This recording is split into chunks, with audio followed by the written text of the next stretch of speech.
Yesus. Aduh, Pak baca ayat 53-nya, Pak, ya. Jangan Bapak Yohanes 13 ya. nomor 4. Yohanes 14 ayat 53, sabar ya, saya baca ya. Menanggalkan jubahnya, Pak. dan ia mengambil sehelai kain lenan dan mengikatkan pada pinggangnya.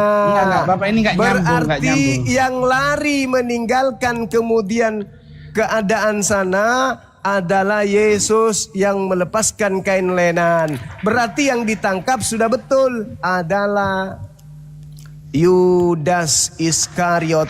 Kenapa? Karena ada. Dengar. Jadi Anda nggak mengerti ya. Yesus ditangkap lalu dihadapkan kepada mahkamah agama. Kemudian Yesus dibawa menghadap imam besar. Lalu semua imam kepala tua-tua. Itu pengantar yang Anda baca. Bukan, ini setelah kejadiannya. Itu pengantar. Aduh, itu pengantar. Pengantar masih siapa? di ayat 53 loh. Itu pengantar Anda Markus. tadi mengutip. Itu pengantar Markus. Itu pengantar Markus.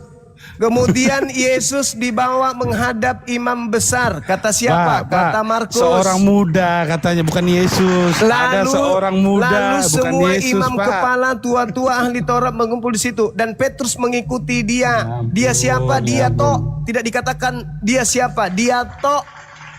Oke. Nah, sekarang pemuda itu menggunakan kain lenan. Siapa yang terciduk terbukti menggunakan kain lenan? Yesus. Di mana tertulis?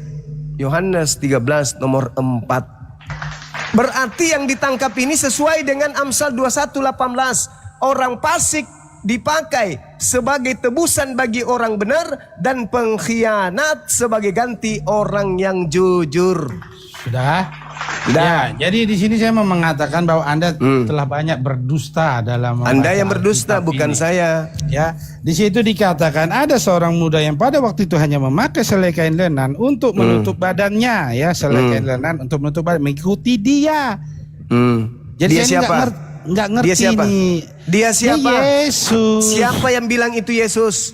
Loh, kan dikatakan dia siapa sebelumnya yang bilang dia itu Yesus ditangkap. Loh, siapa yang bilang begitu? Dia 43-nya baca sampai ke bawah. Siapa yang bilang begitu? Apanya siapa yang bilang? Bapak ini kok nanya? Bapak mengutip Injil Markus kan? Iya, berarti yang menulisnya siapa? Loh gini loh Pak, Bapak membuktikannya dari mana? Iya, aku tanya sama saudara yang mengatakan bahwa waktu Yesus masih berbicara muncul Yudas itu siapa? Gini, jadi tulisan siapa yang Bapak pegang? Iya, Markus. Ya sudah, Markus sendiri mengatakan. Berarti Markus. Ya. Nah, sekarang polanya adalah, saudaraku, Markus sendiri menulis. Iya, ya. Markus ini mengumpulkan berita atau dia saksi? Ya, Markus itu kan asistennya Petrus juga. Anda jangan bertanya itulah. Jangan bertanya itu. Asistennya Petrus Hongkong. Anda nggak ngerti dari tadi. Saya tanya sama saudara. Markus ini menuliskan berdasarkan karena dia saksi atau dia hanya kumpul-kumpul cerita-cerita?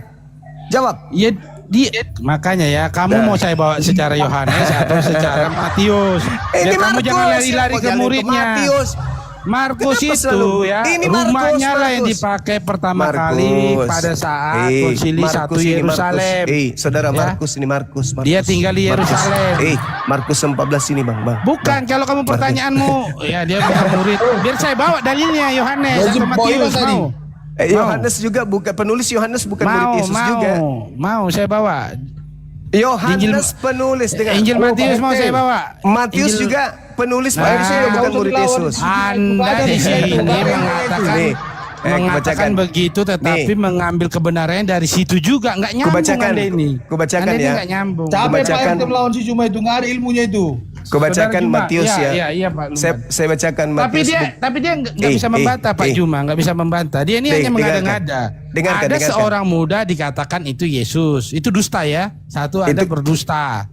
Kata siapa? Tunjukkan kata siapa? Tulisan yang Anda yakini bahwa itu Yesus. Ya udah tunjukkan. Kata siapa? Kata siapa saya dusta? Di mana manuskrip atau naskah itu tulisan tangan? Yohanes 13 mengajarkan, menyampaikan. Anda Anda nggak percaya Yohanes, Anda nggak percaya. Yang menggunakan kain lenan itu adalah Yesus. Anda Tolong barusan tunjukkan. berkata Anda tidak Tunjukkan. percaya Injil ya. Anda tidak Tunjukkan percaya siapa. Injil. Saya Tunjukkan percaya manuskrip. itu tulisan Markus, tulisan kalau percaya, orang yang mengaku maka Yohanes. Anda Saya harus percaya. percaya. Kemudian Anda Yesus yang dibawa mentafsirkan. menghadap imam besar. Anda yang mentafsirkan sesuai Di dengan sini keinginan tulisannya Anda. jelas. Di sini Iya, tulisannya jelas gimana? jelas loh, Jelas Pak gimana? Juma. Coba, Markus yang Kemudian mengatakan Yesus apa? dibawa menghadap imam besar. Jadi Yesus dibawa siapa? kepada imam besar. Kata siapa? Di Kata dalam siapa? Injil Markus. Kata siapa? Ya.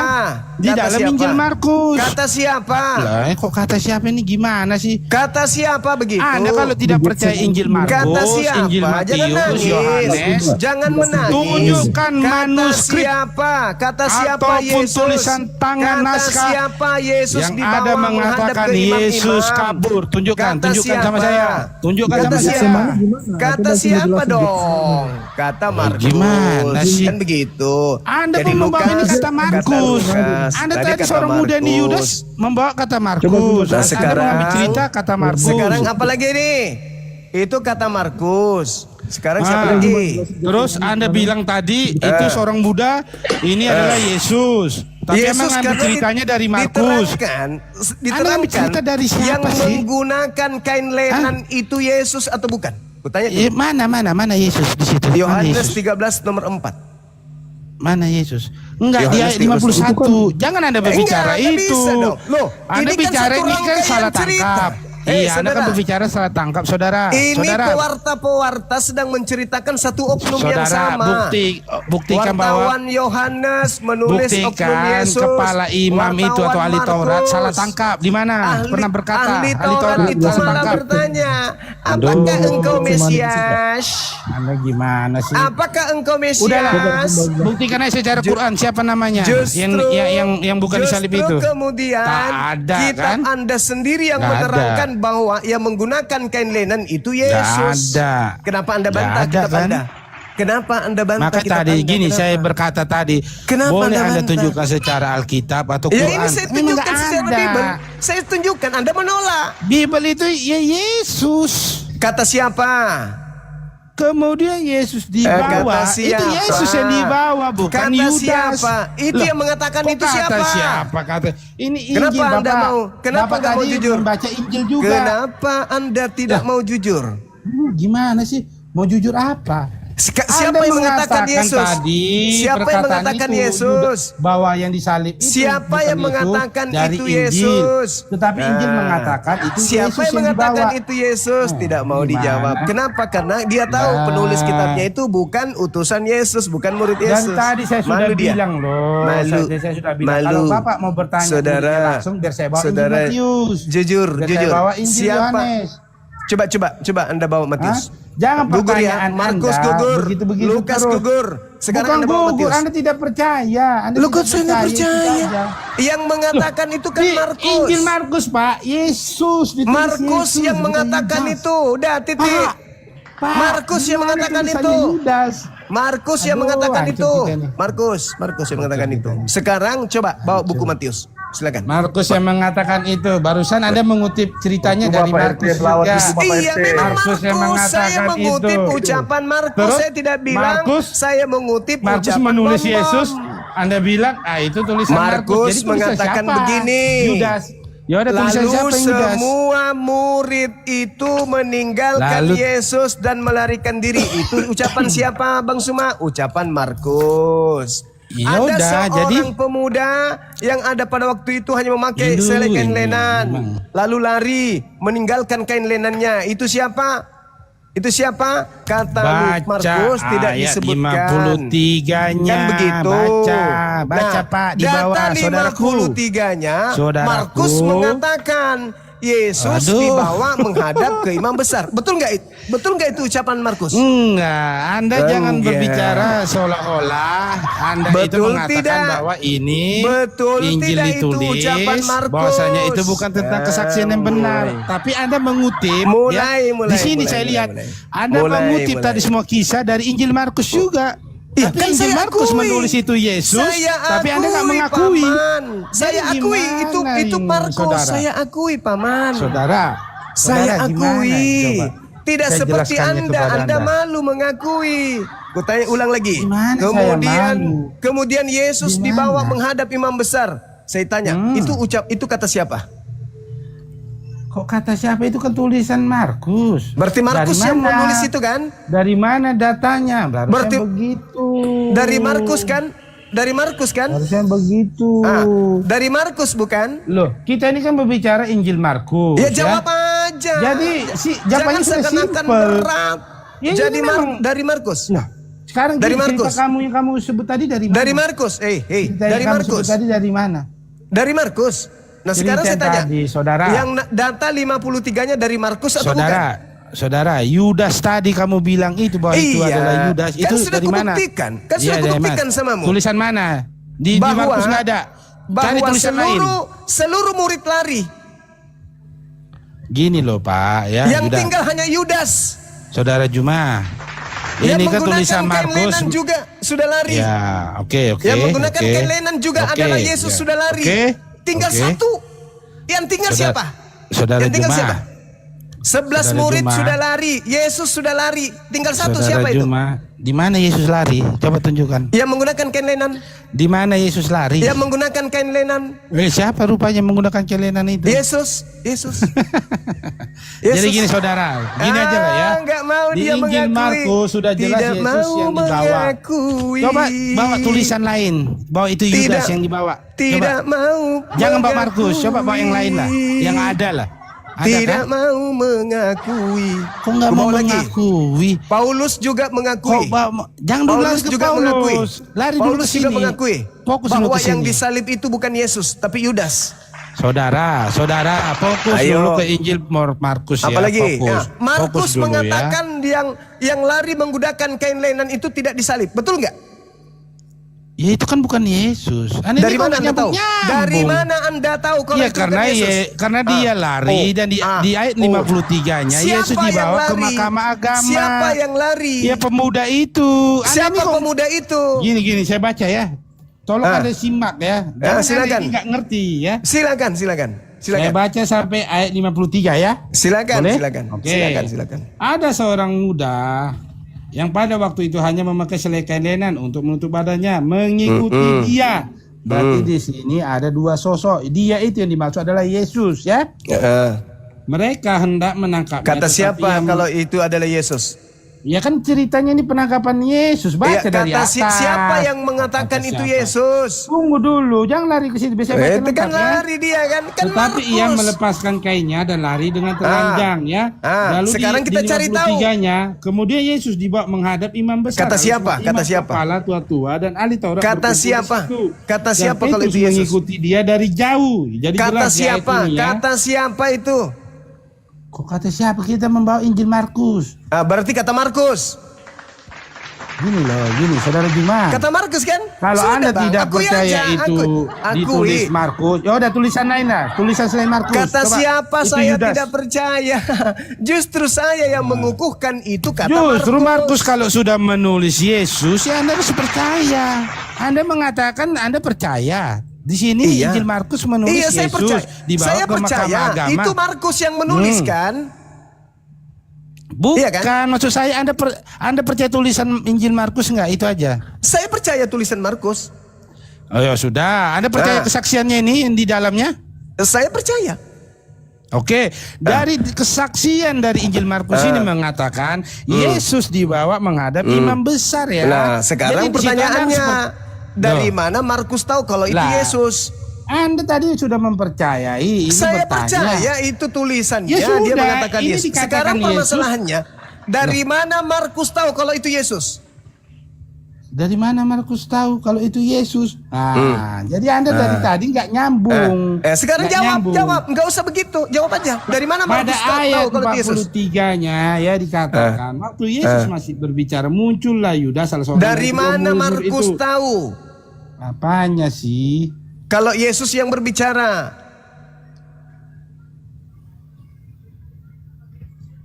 Halo, lagi di mana? Ya, aku di sini. Ya. Dari mana Markus tahu kalau itu Yesus? Jadi kalau Anda membawa Injil Markus, Markus ini kan menyelidiki. Makanya kalau Anda mau berbicara, ternyata kebongkar. Markus bukan menyelidiki. tapi tidak ada bertentangan dengan Injil Matius, Masalah Injil generasi. Yohanes. Jadi ini Masalah generasi. sangat indah Alkitab ini, saudara. Anda tahu tidak? Anda tahu tidak? Anda sudah mempermalukan Kristen dengan Anda sudah mengakui bahwa penulis Markus menelidiki. Saudara Juma, Saudara Juma, Anda kan tadi bertanya kan, dari mana Markus tahu? Makanya saya jawab, ya kan? Terus yang menjadi konteksnya apa? Dari mana Kalau Markus Anda dari tahu awal katanya? tidak percaya Injil Markus, ya katakan saja begitu, selesai. Dari mana? Saya percaya, saya malah bertanya. Kalau Anda Dari percaya, mana ya Markus sudah. tahu kalau itu Yesus? Dari mana? Selamat siang Bang Iya RT. kan? Kita kasih dalil Bang Pak RT. Kita kasih dalil. Bang Silakan. Bang Juma, 4 gospel menarasikan Injil Matius ya.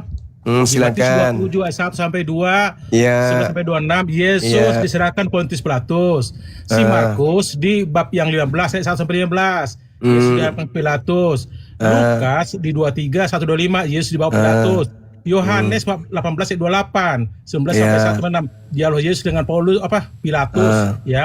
Artinya tempat gospel itu Injil Dari itu mana mereka tahu? menarasikan. Dari Kok mana kamu mereka bilang tahu?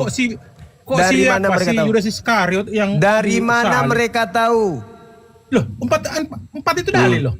Iya, Itu dari kan mana Injil. mereka tahu pengarang Ya kitab Matius itu apa? kan murid. Sekarang, Matius Hei, murid. semua Hey, murid Nabi Anda meninggalkan menerima wahyu. Yesus dan Dengar dulu, dari melarikan mana diri. kau Anda tahu percaya? Nabi Anda menerima wahyu. Jelas. Anda percaya? Cuma ini Anda percaya? gimana sih Anda? Saya kasih dalil 4. Saudara. Pada saat Semua ditangkap, Markus semua murid 14. meninggalkan Yesus. Pada saat ditangkap, makanya Melarikan Anda harus diri, baca kan? lagi. Melarikan diri, kan? Pada saat Melarikan di diri. hadapan Loh, Anda ini berbicara gimana sih? Itu Itu kan ente. Yesus Jadi Yesus Lukas melarikan diri pada tempatnya. saat ditangkap. Lukas bukan murid Yesus, ini. hasil penyelidikan. Kasihkan aja Bang, tapi jangan Markus nyambung Bang. hasil penyelidikan. Empat gospel menarasikan. Markus hasil Kok nggak percaya? penyelidikan. Ini Lukas terima wahyu hasil tidak penyelidikan. Dua gagal. Enggak, tadi Itu dia sekarang bilang kita masuk ke percaya. Matius. Dia bilang percaya. Enggak, tadi saudara Juma bilang percaya kan? Saya percaya mereka Ya penulis. tekan dia, Markus, sudah. kan? Tunjukkan Enggak, gospel percaya pada semua. percayakah tulisan itu adalah memang kesaksian, memang itu yang ditulis adalah yang Itu terjadi? kesaksian dia. Saya percaya itu kesaksian dia. Yohanes, Tapi Bukan Yohanes. karena Saya Anda mengangkat Yudas tadi, mengangkat penyaliban tadi dari Saya Injil tidak mereka percaya juga. kalau catatan mereka Lah. itu akurat. Akurat. Saya tidak percaya. Ya, bagaimana saya yang tidak akurat. bagaimana Anda paksa saya Dari mau mana? percaya? Ngapain Anda Anda yang membuktikannya dari memaksakan. Injil itu? Anda yang Kalau memaksakan. tidak Tunggu dulu, akurat, tunggu dulu. ngapain Anda Kalau membuktikan akurat, dari Injil itu? Lukas, Kenapa Alkitab Lukas 37 tidak diminta ada pada syaratnya? saat penyaliban. Dengar. Kenapa minta Markus ayat tidak 37 ada pada saat tentang penyaliban. Diam dulu. Diam dulu. mantan istri yang angkat? 37, Lukas bro. tidak ada Al-Azhar pada 37. saat penyaliban. Markus Nggak juga berani. tidak ada pada saat penyaliban. Sekarang Matius. Matius di dalam catatan buku Matius 9 nomor 9. Setelah Yesus pergi dari situ, Yesus melihat seseorang yang bernama Matius duduk di rumah cukai. Lalu Yesus berkata kepada Matius, "Ikutlah aku." Maka berdirilah Matius lalu mengikuti Yesus. Ini siapa yang menulis begini? Sekarang 4 gospel telah menarasikan, bro. Siapa yang menulis Begini begitu? loh. Saudara Juma, kamu nggak boleh berkata gitu. Kenapa? Karena nanti kalau Matius kamu 9, membawa Quran, nanti saya Matius bilang itu 9, Quran ditulis Abu Matius Bakar, 9 nomor 9. Abu Saya ulang Bakar, lagi. Saya Zaid, ulang lagi. dan Usmani. Saya ulang lagi. Nggak Setelah boleh Yesus kamu, pergi di situ, setelah Saksi Yesus siapa pergi di temannya situ, menerima wahyu pun nggak jelas. Yesus melihat Bukan seorang Bang, Quran yang itu kan bernama Matius Quran itu kan ditulis Bang, ditulis, duduk di rumah dikanonisasi, cukai. distandarisasi Lalu zaman Yesus Utsmani. berkata kepada Tapi Matius, dia berkata, "Ikutilah kan nggak mungkin aku." ku bilang begini, Maka kan, Saudara Juma. berdirilah Matius lalu mengikuti Yesus. Pertanyaan saya, ini Saudara yang Juma. menulis ini siapa? Yang menulis Saudara ini Juma, siapa? kalau Anda bertanya siapa yang menulis, di situ ada 2 murid Yesus yang menulis, yaitu Siapa? Matius dan Yohanes ya. Nah ini yang menulis ini siapa? Markus Di Matius 9 nomor Markus 9 sendiri ini. adalah muridnya daripada saudaraku, Petrus. gunakan akal Rumah sehatmu, Markus gunakan lah yang akal dipakai sehat. untuk pertama kali konsili pertama ya. Gunakan Itu harus akal Anda pahami ya. sehatmu. Apa sih Gunakan akal akal sehat, sehat. apa? Saya sudah pakai akal sehat. Tidak ada kata Markus Yudas bukan murid disalib. Yesus. Tidak ada. Saya bukan Lukas bilang malah Markus bukan murid Yesus, murid Petrus. Dua kandidat. Kita Ini baca gimana sih? Matius. Tadi 9 Paulus nomor sudah saya 9. jelaskan juga kenapa dia Setelah ke Yesus pergi Antioquia, dari situ, karena dia dari konsili pertama. Yesus Yang melihat di situ ada seseorang Petrus, yang Barnabas, bernama Matius. Yakobus. Ini yang menulis ini siapa? Kok Anda bertanya ini yang menulis siapa sih? Ya siapa yang menulis bahwa Yesus melihat Kalau Matius? Injil Markus yang menulis Markus, Saudara Juma. Kalau Injil Matius yang menulis Matius. Ini yang Kalau menulis Injil Lukas yang Matius. menulis Yukas. Ini Matius menulis Matius. Kok Matius menulis Matius? Coba Anda Maksudnya, baca. Saudara Coba Anda Juma, baca Injil Matius 9 Matius. nomor 9. Bang Juma, Injil Matius itu Matius Coba menulis Anda tentang baca Matius Yesus. 9. Coba Anda baca Matius 9 nomor 9. Coba Anda baca. Bukan, Anda percaya nggak dulu? Nanti kita lari ke situ lagi. Ini tulisan Kalau siapa? Matius, Ini siapa? Saya tidak Anda percaya bingung kalau saya. itu tulisan Matius. Kalau Anda tidak percaya Kalau kepada Lukas, tulisan yang ada di Alkitab, saya percaya itu tunjukkan tulisan saya. Lukas. Saudara Juma, sabar ya Kalau Saudara Juma. Markus, Tunjukkan saya sama percaya itu saya. tulisan Markus. Tapi Matius, Di mana ada saya tidak manuskrip percaya atau naskah kalau itu tulisan tulisan tangan Matius. itu, Begitu Yudas juga yang buku disalib. Yohanes, saya Saudara tidak percaya Juma, kalau itu tulisan Pertanyaan Yohanes. saya jelas. Satu aja pertanyaan saya tadi ya. Satu tadi pertanyaan saya ya samamu ya, Saudara Cuma Juma. gak usah bahas lagi dari Injil. Buktikan, Bahas boleh secara Alkitab, boleh secara Quran. Ya, tadi kan sudah boleh juga kubahas samamu. manuskrip, tulisan tangan. Itu bukti-bukti. Buktikan Yudas lah yang bahwa disalib di yang Bukit disalib Golgota. itu Aduh. Yudas. Sudah Di situ kukasih dikatakan bukti. Yesus. Kamu Iya, nggak kata percaya Markus. tulisan itu. Kata Markus. Kata Markus. Kata Kamu Markus. membawa cerita ini tadi kata Kata Markus. Markus. Kamu membawa cerita ini tadi Itu barusan kata kata Markus Markus. juga. Itu kata Markus. Kenapa kamu di satu sisi percaya Itu kata Markus, di sisi lain tidak percaya? Itu kata Markus.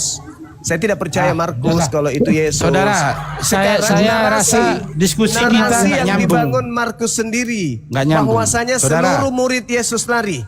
Seluruh murid Saudara. Yesus lari. Dengar dulu. Saudara. Markus Oh, sendiri yang saudara. mengatakan seluruh murid Yesus lari. Berarti tinggal ada satu, Yudas. Jadi, makanya Saudara Nah, Juma, sekarang, jangan kamu membaca ketika Alkitab masih ada secara dua, harfiah, ya. yaitu Iya, Yudas dan konteksnya. juga seorang pemuda yang menggunakan Sabar kain dong. lenan, Saya maka dong yang jelas ngomong. bahwasanya Saya dong ngomong. yang lari bukan Yudas. Kenapa yang lari bukan Yudas? Ngapain dia lari? Bukankah dia sudah berkongko bersatu dengan tentara Romawi? Kenapa dia lari? Satu-satunya kandidat yang lari hanya Yesus. Kenapa? Kenapa satu-satunya? Karena yang ditangkap itu karena murid-muridnya sudah pada lari. Logika Kemudian dari mana? dengar Diajak dulu. menipu. Dengar dulu. Masa Yudas ya? Seluruh murid Yesus, seluruh murid Yesus melarikan diri. Berarti tinggal dua kandidat, yaitu Yesus dan juga Yudas. Lalu ada satu oknum kabur menggunakan kain lenan. Ada enggak dalil Yudas menggunakan kain lenan? Enggak ada. Ada enggak dalil Yesus menggunakan kain lenan? Ada. Yohanes 13 nomor 4 penjamuan terakhir, Yesus menggunakan kain lenan. Nah, ketika pemuda ini lari, 80% ditambah 20% sama dengan 100% yang lari itu Yesus. Sudah saudara. Biarin Apa kita diskusi alasannya? saudara. Tunggu dulu. Kita Pertanyaan ini saya. ditonton dan dilihat oleh Pertanyaan orang, saya kepada saudara. Apa alasannya kalau bukan Yesus yang lari, yang satu pemuda ini? Alasannya apa? Oke, alasannya apa? Makanya tadi ya, coba kamu baca perhatikan di ayat 51 itu ada seorang muda yang pada waktu itu hanya memakai selai kain lenan untuk menutup badannya dan mengikuti dia. Artinya Siapa itu? ada dua sosok. Yang Siapa itu? Dia Siapa itu, itu Bang? yang dimaksud di dalam Injil Markus itu adalah Yesus. Sementara Enggak, pemuda yang itu menggunakan tidak dituliskan kain lenan namanya, itu siapa? ya. Nah, sekarang begini. Kan tidak ditulis. Pada saat saudara. kejadian itu, Saudara gini dengar. loh, saudara. Kalau nggak ditulis jangan bernarasi, saudara. Jadi di situ ada 3 kelompok. Yang pertama tentara Romawi. Cuma berkesimpulan Kok tiga? tapi gak ada penjelasannya. Itu yang masalahnya. Tentara Gini saudara, Romawi. tadi kan Dengar. gini saudara. Tentara Tadi kamu Romawi. mengatakan sabar saudara. Tentara saya sedikit Romawi. lagi saya mau lanjut kerja. Kemudian sabar saudara. murid-murid Yesus. Tadi kan kamu mengatakan kemudian yang Yudas ketiga lah yang Yudas. disalib. dan yang terakhir adalah Yudaslah Yesus. iblis itu. Kan gitu. Nah, Iblis itu kemudian- yang menjadi Yudas, itulah kemudian- yang disalib, yang disembah oleh orang Kristen. Begitu kan Kemudian tadi, saudara? Makanya tadi ada saya 4 bertanya, komponen ini. Ada 4 komponen. Yang pertama saya ulang lagi. Yang pertama Yesus. Yang kedua muridnya. Yang ketiga Halo. tentara Romawi. Halo. Yang keempat Yudas. Nah kita lihat, kita urai. Kita urai ya. Halo. Yang pertama Halo. murid. Murid Yesus semuanya lari. Tinggal 3. Siapa 3 ini? Tentara Romawi, Yesus, Yudas. Kemudian 1 melarikan diri. Ini yang kita cari nih. Yang melarikan diri ini tentara Romawi. Tidak mungkin tentara Romawi. Yang melarikan diri ini Yudas. Tidak mungkin Yudas. Atau mungkin orang lain. Tidak mungkin, karena yang mau ditangkap ini cuma Yesus doang. Kenapa yang lain mau ditangkap? Nah, kandidatnya cuma 1. Yang memungkinkan kabur cuma Yesus. Yudas tidak mungkin kabur. Tentara Romawi tidak mungkin kabur. Lalu siapa yang kabur?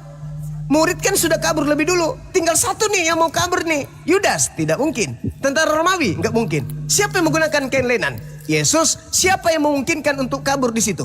Yesus. Titik. Dah selesai. Sudah? Dah. Oke ya. Jadi kamu tidak memahami murid Yesus dikatakan itu semua. Kemana dia? Oh. Jadi dia 50-nya tadi kamu berkata lalu semua murid itu meninggalkan dia dan melarikan diri ya. Ya, tinggal 3. Itu Tinggal 3 kelompok. Yesus, Yudas, tentara Romawi. Yudas pun di situ sudah lari. Di mana saya katakan Yudas sudah lari? Sabar Mana ya. dalilnya Yudas lari? Salah Mana? seorang dari mereka yang ada di situ mengurus pedangnya lalu Mana, tunggu. meletakkannya Tunjukkan kepada hamba dalilnya imam Yudas besar. lari. Ini kan saya mau bacakan lengkap. Ya, silakan. Jadi gini ya. Silakan. Saudara Juma, Yudas lari ya, Yudas lari ya. Yudas itu termasuk murid Yesus ya. Kenapa? Apa Murid alasannya Yesus dia lari? dikatakan, Apa alasannya dia lari? loh, kan di situ dikatakan semua murid Yesus telah meninggalkan Yesus ya. Melarikan Yudas diri. itu murid Yudas. Kamu nggak baca katanya dia 50 lalu justru semua murid itu yang meninggalkan dia dan melarikan diri. Dengarkan, jangan kau membodohi ya. dirimu. Jangan kau bodohi dirimu. Kamu yang membodohi dirimu. Yudas itu murid atau tidak? Yang Yudas mengantar, murid atau tidak? Yang mengantar tentara Romawi ke tempat persembunyian Yesus siapa? Itu di ayat sebelumnya iya Rabi lalu Saya mencium ulang dia. lagi. Sudah. Saya ulang lagi. Baru dikatakannya yang setelah mengantar, yang Sabarlah, mengantar, saya mau jawab. Yang Anda ini kok mengantar kemudian tentara Romawi menemukan tempat persembunyian Yesus siapa? Yudas. Kan Lalu sudah apa dikatakan alasannya dia Yudas kabur? juga Rabi. Lalu apa Makanya alasannya dia melarikan diri? Mau saya baca tidak? Lalu apa Anda ini alasannya melarikan diri? Ya karena di situ dikatakan semua murid itu telah meninggalkan Apa dia. alasannya? Apa alasannya Kok nggak melarikan nyambung? diri? Kok Kamu apa yang nggak alasan nyambung. itu yang ditulis? Semua murid itu meninggalkan dia. Ya. Jangan kamu bertanya alasan. Loh, kok kamu tadi percaya akan tulisan Injil Markus. Di situ dikatakan semua murid Yudas kok meninggalkan dia. lari? Yudas itu muridnya kawan. Setelah dia menjual Yesus, membawa baik. pasukan. Baik. Sudah. Kalau Enggak, Anda sebentar. Biar Kalau saya Anda selesaikan ya. Kalau Anda mengatakan Yudas melarikan diri, kasih jawaban. Kenapa Oke, dia harus jawaban. melarikan diri? Jadi di situ kan Yudas sudah menyerahkan Yesus, sudah selesai kan? Terus kenapa dia Yang melarikan pada- diri? Ya tanyalah Yudas kenapa dia melarikan diri, tetapi ditulis dia di ayat 50 lalu semua murid itu meninggalkan dia, semua murid. Berarti tinggallah Yesus seorang, baru Yesus dibawa menghadap imam besar. Jadi Anda ini tidak ngerti dari tadi membaca konteksnya ini. Ya. Anda Bukan jawab berarti- dulu kenapa Yudas melarikan diri. Gini loh, jangan Anda memaksa Apa? orang untuk bernarasi yang nggak ada tertulis ya. Saudara, saya bukan seperti Anda, saudara. Tidak ada Saudara, orang mau saya kutipu bukan di seperti sini. Anda. Saya Tidak dari ada tadi orang berkata yang kau mau sesuai bodohi di sini. tertulis. Saudara Yudas Juma, itu saya sudah berkata tidak dari termasuk tadi golongan apa yang murid ditulis. Yesus. Ketika Saudara, dia sudah berkhianat, dia saudara, sudah iblis. saudara, bukan lagi murid Yesus, dia sudah berkhianat, saudara, bukan murid Yesus lagi dia. Saudara, Dia Yudas itu sudah masuk murid ke dalam Yesus. kelompok orang-orang Aduh, Roma ini- sudah masuk ini- dalam kelompok orang-orang Yahudi, orang Farisi, bukan lagi murid Mana Yesus. dia Sudah memakai berkhianat. pakaian Alam Bang Juma. Jangan membodohi diri, saudaraku. Jangan. Yudas memakai Kalau pakaian Bang Roma, Juma. saudara. Pakaian Roma lagi. Bilang Yudas dia itu, sudah menjadi bagian Roma. Di mana dia? Yudas itu sudah menjadi bagian dari Roma. Dia yang memberikan kemudian tempat persembunyian Yesus. Dia yang menerima 13 keping perak, 30 Ya udah, di- keping. Jangan kau menipu di sini. Jangan kau Di mana menipu. Yudas Bos, itu jangan dipertahankan penipu ini. Sabar Masukkan ya. ke kandang, Di- masukkan ke kandang, kasih dedak, dia makan di dalam. Kau nggak bisa nipu di sini. Bisanya itu Yudas ikut lari juga, bahlul. Kenapa kau mempertahankan kebodohan? Karena kamu ingin kali Yesus yang adalah iblis itu dituhankan, bukan? Bang Juma, kalian. Assalamualaikum. Waalaikumsalam. Saya berjuang mati-matian supaya Yesus tidak disalib. Tapi saudara kita tadi mati-matian supaya Yesus yang disalib. Kenapa dia sama seperti iblis, sama-sama ingin Yesus disalib? Kira-kira kenapa? Dia perpanjangan tangan Tuhan atau dia perpanjangan Tuhan iblis? Tangan iblis. Yang tadi itu. Bang Juma, saya jawab sedikit boleh nggak Bang? Boleh, silakan. Oke, Bang Juma, terima kasih banyak Bang. Ini saya dari sisi pandangan saya ya. Kalau misalnya tadi kalau ditanya Yudas melarikan diri, kalau saya dari pribadi sih tidak ada ayat yang mengatakan Yudas itu melarikan diri, Bang. Betul banget. Oke. Jadi kalau kita urutkan di Injil Markus 14:43 sampai 50, Yudas datang dari kalau diurutkan ya, itu yang pertama kan Yudas datang bersama rombongan, terus yang kedua ia memberi tanda ciuman kepada Yesus, kemudian menangkap Yesus ya di ayat 50 tuh, lalu semua murid meninggalkan dia dan melarikan diri. Jadi yang saya perhatikan sih tadi itu yang disebut lari adalah murid-murid ya dalam konteksnya itu. Jadi Yudas sudah tidak dihitung sih sebenarnya sebagai bagian dari kelompok murid yang setia pada saat itu sih gitu, karena dia datang sebagai pengkhianat pada saat momen itu. Jadi kalau ada pertanyaan lagi, jadi bagaimana dong kondisinya dengan Yudas setelah itu? Ya Injil sih memang secara jujur ya, itu Injil tidak mencatat sih bahwa Yudas ikut lari pada saat itu. Yang dicatat tentang Yudas setelah penangkapan dalam Injil Matius 27:3 sampai 5 kalau nggak salah ya.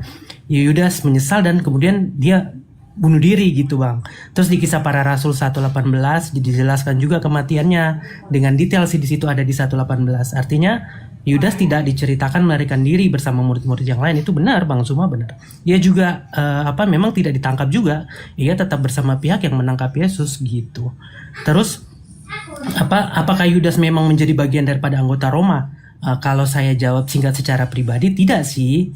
Karena memang pada dasarnya Yudas itu bukan anggota Romawi. Jadi kalau diluruskan berdasarkan sumber sejarah nih yang saya baca, nggak tahu, yang saya pahami aja ya, yang saya pelajarin.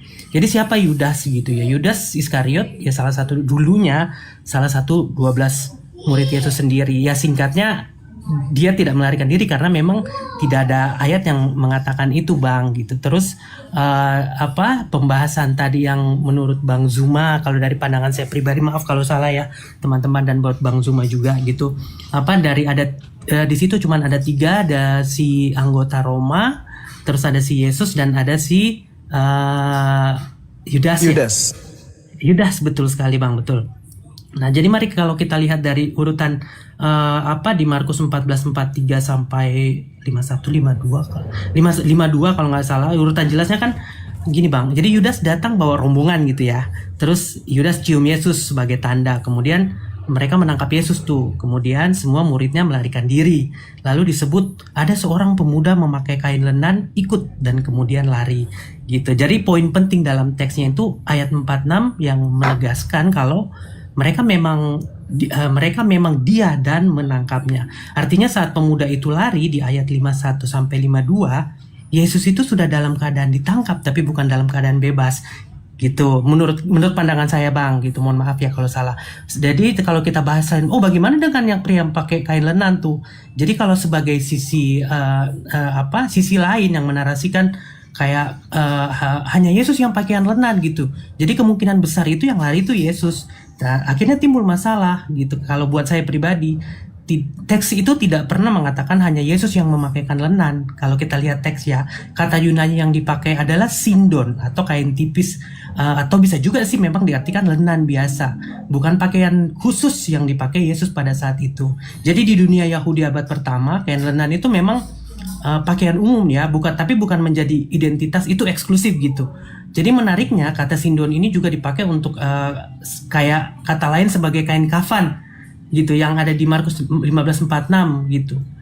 Tapi itu tidak berarti kain lenan yang hanya dimiliki Yesus pada saat itu. Jadi secara logika saya, kalau narasi memang cuman Yesus tuh yang pakaian yang lari itu Yesus karena dia pakaian lenan gitu, bisa dikenali berdasarkan kain lenannya itu. Jadi kalau memang itu Yesus yang lari, mengapa Markus kenapa ya gitu, kayak Markus mengapa ya tetap mengatakan kalau Yesus itu disalibkan gitu. Setelah dia tahu Yesus lari, ngapain dia tetap memuja Yesus gitu, kayak tetap menyebarkan pengajarannya Yesus. Terus kenapa semua Injil lain konsisten gitu menyebut Yesus itu ditangkap gitu loh.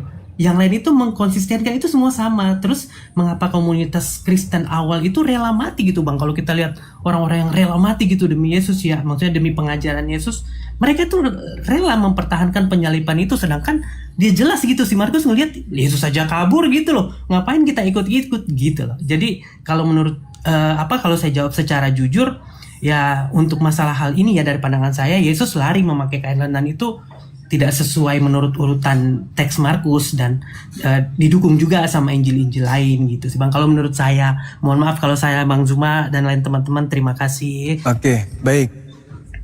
Syukran yang di YouTube teman sahabat Mamen, thank you. Jadi gini, saya melihat saudara ini memiliki nalar yang agak mendingan ya, karena mengurai berdasarkan dengan cerita atau konteks histori yang muncul. Runut.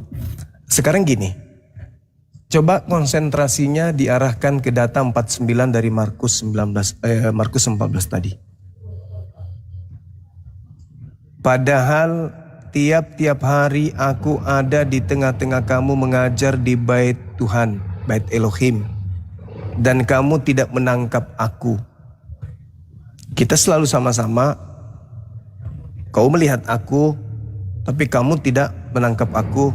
Kenapa kau mau menangkap aku? Ada alasannya, kata Yesus. Haruslah digenapi yang tertulis dalam kitab suci. Nah, Yesus orang benar. Yesus orang yang dikasihi. Dia adalah jalan kebenaran. Kitab suci yang dimaksud Yesus ini sudah pasti kitabnya Yahudi. Apa yang diceritakan di kitabnya orang Yahudi tentang orang benar, ketika orang benar itu terancam untuk dianiaya, dizolimi, ingin dibunuh dan seterusnya.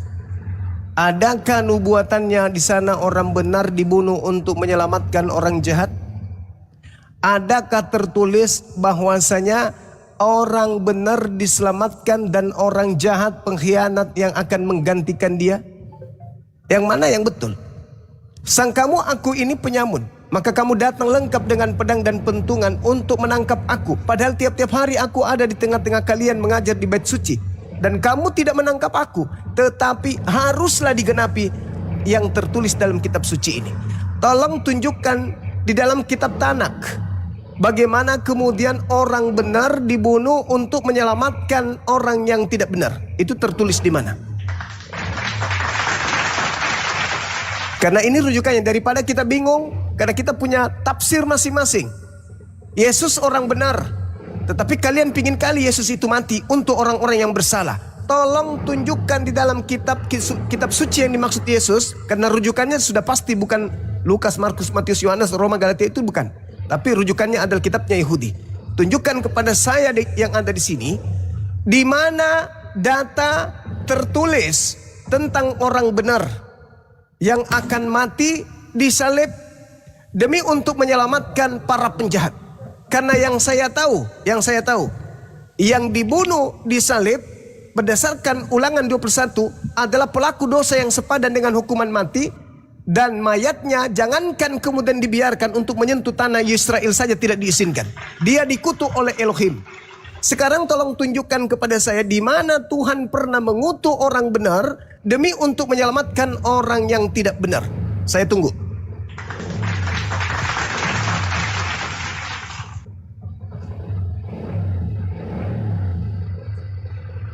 Silakan Pak. Balik lagi poinnya kan semua balik lagi ke kepercayaan masing-masing ya. Gitu intinya kan di situ gitu. Mau Bang Zuma intinya nanti tidak percaya atau muncul pertanyaan lain, it's okay, nggak apa-apa juga gitu, karena semua kan balik lagi ke pandangan berbeda masing-masing gitu. Jadi kalau saya secara secara pribadi nih Bang, secara jujur ya, pertanyaannya Bang Zuma itu kan memang masuk ke inti teologi lah ceritanya gitu ya. Jadi inti teologi ke penyalipan. Adik boleh di sana nggak sebentar ya? Jadi bicara sama Om. Jadi kalau dikutip tadi dari Markus 14 ya Bang ya. 14:49 ya? Apa 47 tuh Bang? Iya, 49, betul. Iya 49. Sekarang kalau ditanya nih singkatnya, apakah nubuat di Tanak tentang orang benar yang menderita atau disalib itu ada apa enggak gitu kan gitu. Dalam Tanak memang nggak ada, kalau secara nggak ada kata penyaliban atau secara eksplisit seperti praktik Romawi gitu. Penyaliban adalah metode hukuman gitu, cara seperti itu gitu. Tetapi ada beberapa teks yang oleh orang Kristen dipahami sebagai nubuat tentang penderitaan orang benar atau Mesias. Saya garis bawahi dulu ya Bang, bahwa ada beberapa teks ada beberapa teks yang oleh orang Kristen, ini penting banget nih, oleh orang Kristen yang dipahami sebagai nubuat tentang penderitaan orang-orang benar atau Mesias. Itu di kitab Yesaya 53. Bagaimana ini dikenal sebagai hamba yang menderita gitu loh Bang. Contoh ayatnya kayak apa? Dia ditikam karena pemberontakan kita seperti anak domba yang dibawa ke pembantaian. Jadi orang Kristen itu melihat ini sebagai gambaran Mesias gitu Bang, yang menderita untuk orang lain. Dalam tafsir Yahudi tradisional mungkin ya ini bagian ini sering dipahami sebagai Israel sebagai bangsa yang menderita gitu, atau nabi yang menderita, bukan Mesias yang disalibkan gitu. Jadi kayak di Mazmur 22 itu kan terkenal tuh ayatnya, mereka menusuk tangan dengan kakiku dan kakiku, mereka membagi-bagi pakaianku di antara mereka. Itu kan ada ya, itu terkenal banget lah di kalangan Kristen. Orang Kristen melihat ini tuh sebagai paralel Bang dengan peristiwa penyaliban itu. Jadi dalam tafsir Yahudi, Mazmur 22 ini dipahami sebagai ratapan Daud tentang penderitaannya sendiri gitu. Di kitab Zakaria juga ada di 12:10, mereka akan memandang kepada dia yang telah mereka tikam. Dalam kekristenan sendiri ini dikaitkan dengan penyaliban. Jadi dalam tafsir Yahudi konteksnya memang berbeda dan tidak selalu dipahami sebagai Mesias itu yang mati gitu. Di Ulangan 21-23 deh. Terkutuklah orang yang digantung pada kayu. Ya menariknya dalam surat Galatia 3:13 Paulus mengutip ayat ini dan dia kaitkan itu dengan penyaliban Kristus gitu. Namun di Tanak sendiri ini berbicara tentang orang yang dihukum mati lalu digantung sebagai tanda kutub gitu. Jadi bukan nubuat Mesias secara langsung. Jadi akhirnya apakah ada memang nubuat secara eksplisit tentang penyaliban itu di Tanak? Emang tidak ada ayat Tanak yang secara eksplisit berkata Mesias akan disalibkan oleh Romawi atau akan ada nanti penggantian orang yang tidak bersalah akhirnya dihukum untuk menebus orang yang bersalah gitu. Yang ada dalam konsepnya itu sebagai orang Kristen, konsep orang benar yang menderita. Itu yang pertama. Terus hamba Tuhan yang tertikam. Terus orang yang benar dihina dan dibunuh. Terus gambaran ditikam atau yang digantung. Jadi orang Kristen melihat ini sebagai penggenapan dalam Yesus Kristus. Jadi Yudaisme itu tidak menafsirkannya memang secara demikian gitu loh Bang. Kalau misalnya kita mau lagi jadi gali lebih dalam lagi sebenarnya bisa juga. Jadi kita masuk ke Yesaya 52:13 sampai 53:12. Itu yang isi utamanya tentang poin-poin penting tentang yang kayak dia dihina, dia dihindari, seperti itulah Bang kurang lebih. Tapi memang saya setuju dengan Bang Zuma kalau memang bilang nggak bakal ketemu, memang nggak ada sih. Tapi balik lagi saya tarik ke awal depan lagi, tergantung kebalik lagi pandangan kita sebagai Kristiani itu melihatnya seperti itu gitu. Tapi kalau orang Yahudi ya berbeda lagi dan Bang Zuma berbeda lagi, it's okay juga, nggak apa-apa juga sih Bang. Terima kasih Bang Zuma. Oke, thank you. Dengarkan baik-baik teman-teman yang Muslim juga di bawah. Ketika saudara-saudara kita Kristen mencoba untuk nyebrang ke kitabnya Yahudi demi untuk menyembah makhluk yang keluar dari kubur hanya gara-gara salib, maka kita perlu jelaskan kepada mereka. Nubuatan-nubuatan itu sama sekali tidak mengarah kepada Yesus. Nubuatan yang muncul atau cerita yang muncul itu sebenarnya Yesus sendiri telah menguraikannya di dalam Matius 23. Apa kata Yesus? Hai kamu ular-ular, hai kamu keturunan ular beludak, bagaimana mungkin kamu dapat meluputkan diri dari hukuman neraka? Ini keturunan siapa nih yang dimaksud? Keturunan orang-orang yang melakukan penganiayaan terhadap oknum-oknum yang diceritakan, yang disangka oleh saudara kami Kristen karena kehilangan arah, itu nubuat untuk Yesus. Padahal itu adalah penganiayaan kepada nabi-nabi, kepada utusan-utusan, juga kepada ahli-ahli Torah, orang-orang bijaksana di tengah-tengah kaum Israel yang dibunuh, disalibkan oleh mereka, ditombak oleh mereka, dan dipenggal oleh mereka. Yesus sendiri yang mengatakan itu. Hai kamu ular-ular, hai kamu keturunan ular beludak, bagaimana mungkin kamu dapat meluputkan diri dari hukuman neraka? Sebab itu lihatlah, diutus kepadamu nabi-nabi, orang-orang bijaksana, ahli-ahli Taurat, separuh di antara mereka kamu bunuh dan kamu salibkan. Tuh, Yesus sendiri yang mengatakan itu. Bukan mengarah ke dirinya. Yang lain kamu sesat di rumah ibadahmu dan kamu adiaya dari kota ke kota, supaya kamu menanggung akibat penumpahan darah orang yang tidak bersalah, mulai dari Habel sampai kepada Zakaria yang kamu bunuh di antara tempat kudus dan mesbah. Jadi yang Anda jadikan sebagai nubuat, Yesus juga terangkan itu adalah nabi-nabi, itu adalah ahli Taurat, itu adalah orang bijaksana yang dianiaya oleh orang-orang Israel. Itu yang pertama. Yang kedua, saudaraku Kristen, kalau di tengah-tengah kalian tidak ada umat Islam yang paham Bible, bisa sekali kalian mengajarkan bahwasanya, oh kami ini penggenapan itu muncul pada Yesus karena Yesus harus disalib sesuai dengan nubuat yang ada. Pret. Anda baca Yohanes 11:45 sampai data nomor 57. Siapa yang hadir di situ? Imam-imam kepala, mahkamah agama, ahli Taurat, orang Yahudi. Masih kurang? Masih ada ilmu yang masih ada, kemudian tokoh yang lebih tinggi ilmunya daripada itu? Mereka yang paham kitab Yesaya, mereka yang kitab Daniel di luar kepala, mereka yang siang malam menjadikan kitab itu sebagai santapan, tidak pernah mengatakan, mari kita tangkap Yesus, mari kita salibkan Yesus, karena dia sudah dikatakan ada, dinubuatkan di kitab kita. Itu enggak ada. Dan tidak ada pola mereka menyalib Yesus untuk dosa, enggak ada. Anda baca Yohanes 11 nomor 45 sampai 57, rupa-rupanya mahkamah agama, bahkan imam kepala, imam besar, pemimpin tertinggi pada tahun itu bernubuat bahwa Yesus harus mati agar bangsa mereka tidak dirampas oleh Romawi. Itu tidak ada dosa waris, tidak ada nubuatan. Kalau ada nubuatan, kenapa imam kepala bernubuat? Maka Imam Kayapas sebagai imam besar tahun itu juga bernubuat. Dan dia bernubuat bukan dari dirinya sendiri. Berkata bahwa Yesus harus mati untuk bangsa kita. Apa tujuannya?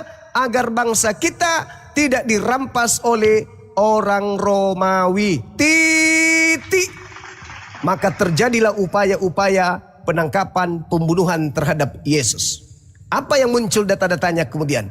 Markus 14 nomor 1, imam kepala mahkamah agama berusaha merencanakan pembunuhan Yesus dengan menyusun siasat tipu muslihat. Matius 26 nomor 59, imam kepala mahkamah agama orang Farisi, orang Yahudi berkongkok-kongkok untuk melakukan kesaksian-kesaksian palsu untuk membunuh Yesus. Jadi tidak ada. Kalau ada nubuatan di Yesaya, ngapain mereka membuat tipu muslihat? Kalau ada di sana kemudian nubuatan untuk penyaliban Yesus, ngapain iblis turun tangan merasuki Yudas? Kalau memang ada nubuatan, kenapa Yudas harus berkhianat? Kalau memang ada nubuatan, kenapa imam kepala harus bernubuat lagi? Kalau memang ada nubuat, kenapa mereka harus melakukan kesaksian-kesaksian palsu? Bullshit, itu nggak ada. Itu cerita yang disusun oleh gereja untuk menipu orang-orang agar mereka percaya dosanya memperkaos, dosanya membunbun, itu bisa dihapuskan dengan cara simsalabim, percaya Kristus turun ke bumi, disalib untuk menanggung dosa. Itu nggak ada. Jadi hari ini ketika Kristen itu berdiri tegak, dia berdiri tegak bukan karena ada pengajaran dari kitabnya orang Yahudi. Nih ilmu yang ingin saya sampaikan kepada saudara-saudara.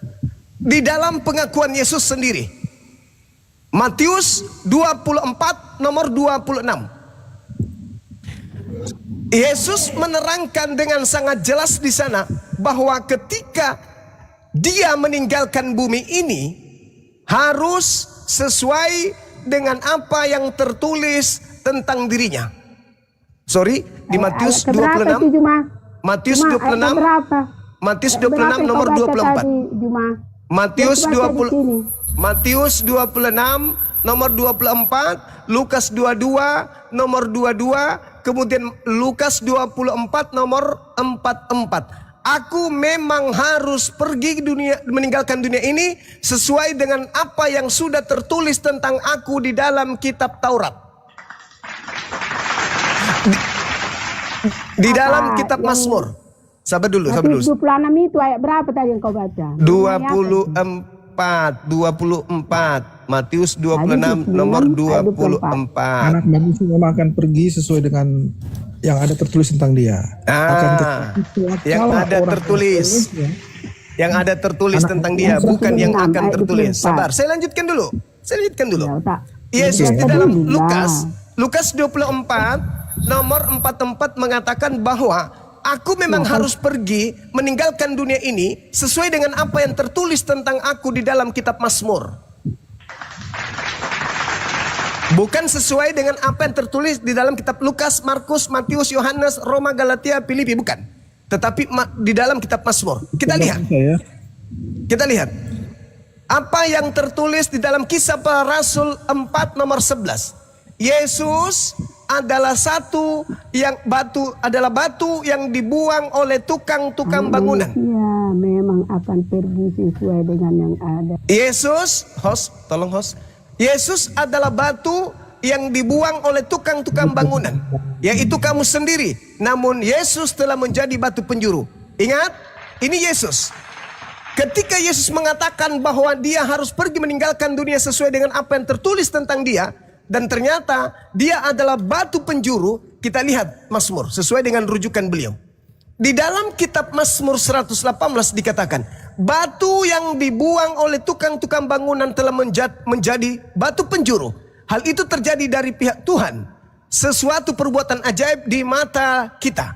Inilah hari yang dijadikan Tuhan. Marilah kita bersorak-sorai dan bersuka cita karenanya. Ya Tuhan, berilah kiranya keselamatan. Ya Tuhan, berilah kiranya kemujuran. Diberkatilah dia yang datang dalam nama Tuhan. Ini rujukannya kepada Yesus. Data nomor 17-nya dikatakan, sabar, sedikit lagi. Data nomor 17 yang di Mazmur 18 ini dikatakan apa? Aku tidak akan mati, tetapi aku hidup dan akan menceritakan perbuatan-perbuatan Tuhan. Tuhan telah menghajar aku dengan keras, tetapi Tuhan tidak menyerahkan aku kepada kematian. Ini batu penjuru yang tidak akan mati ini siapa? Jujur. Silakan. Batu penjuru yang tidak akan mati ini siapa? Yesus. Mampus. Berarti yang mati di atas tiang salib siapa? Yesus. Hah? Kan bangkit dia. Hah? Saya tidak akan mati. Saya tidak akan mati. Tidak akan mati. Yang bangkit itu mati dulu. Sedangkan menurut Yesus yang bangkit dari kubur itu iblis. Matius 12, Yohanes 12 nomor 31. Yang bangkit dari kubur itu adalah iblis. Kata Yesus. Yohanes berapa? Yohanes 12:31, Matius 12 nomor 38 sampai 40, yang keluar dari kubur itu adalah iblis sebagai tanda untuk orang-orang jahat. Ya, sekarang juga penguasa dunia. Penguasa dunia siapa? Sekarang berlangsung penghakiman atas dunia. Nah, sekarang lalu juga dunia ini akan dilemparkan keluar, itu? Keluar dari mana? Keluar ini harus dibaca semua dong. Baca jela- baca cuma Yesaya jelasin. 14. Tunggu dulu. Untuk mengetahui itu, di situ tertulis sekarang juga penguasa dunia. 14. Menurut saudara, dalam literasi Bible, penguasa dunia itu siapa? Iblis. Iblis. Baca Yesaya 14 nomor 15. Kemana iblis dilemparkan?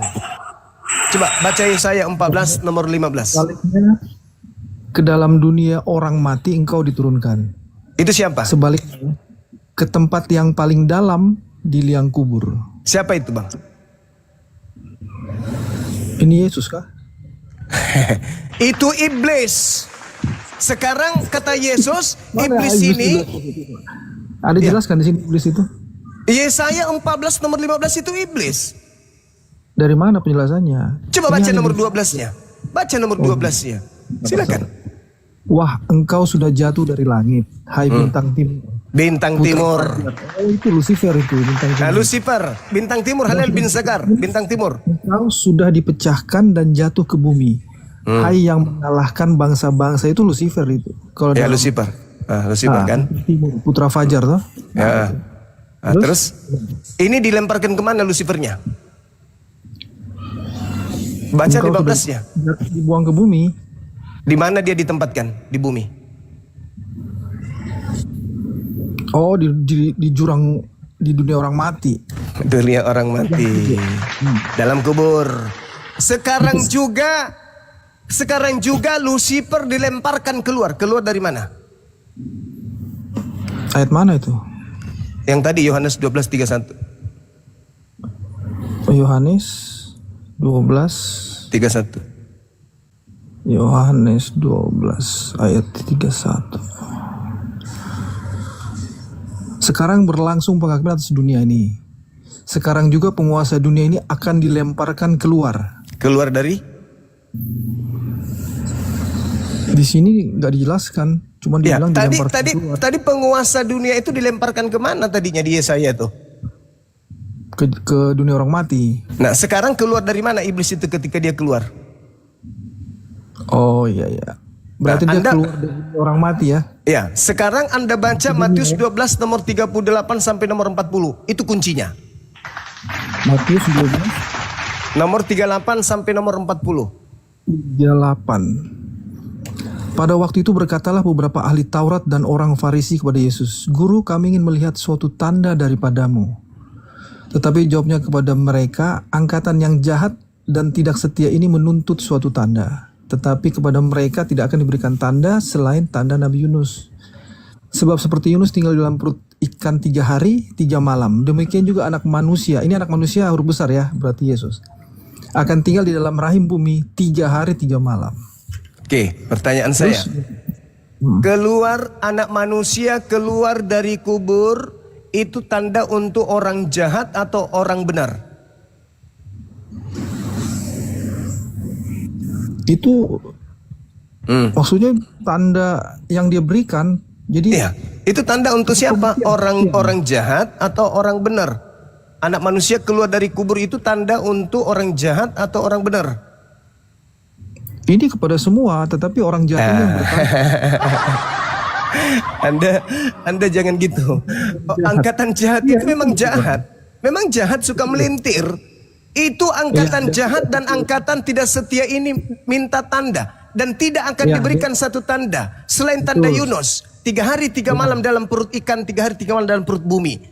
Nah, Yesus mengatakan sekarang juga penguasa dunia akan dilemparkan keluar dari perut bumi. Sebagai tanda untuk siapa? Untuk angkatan jahat.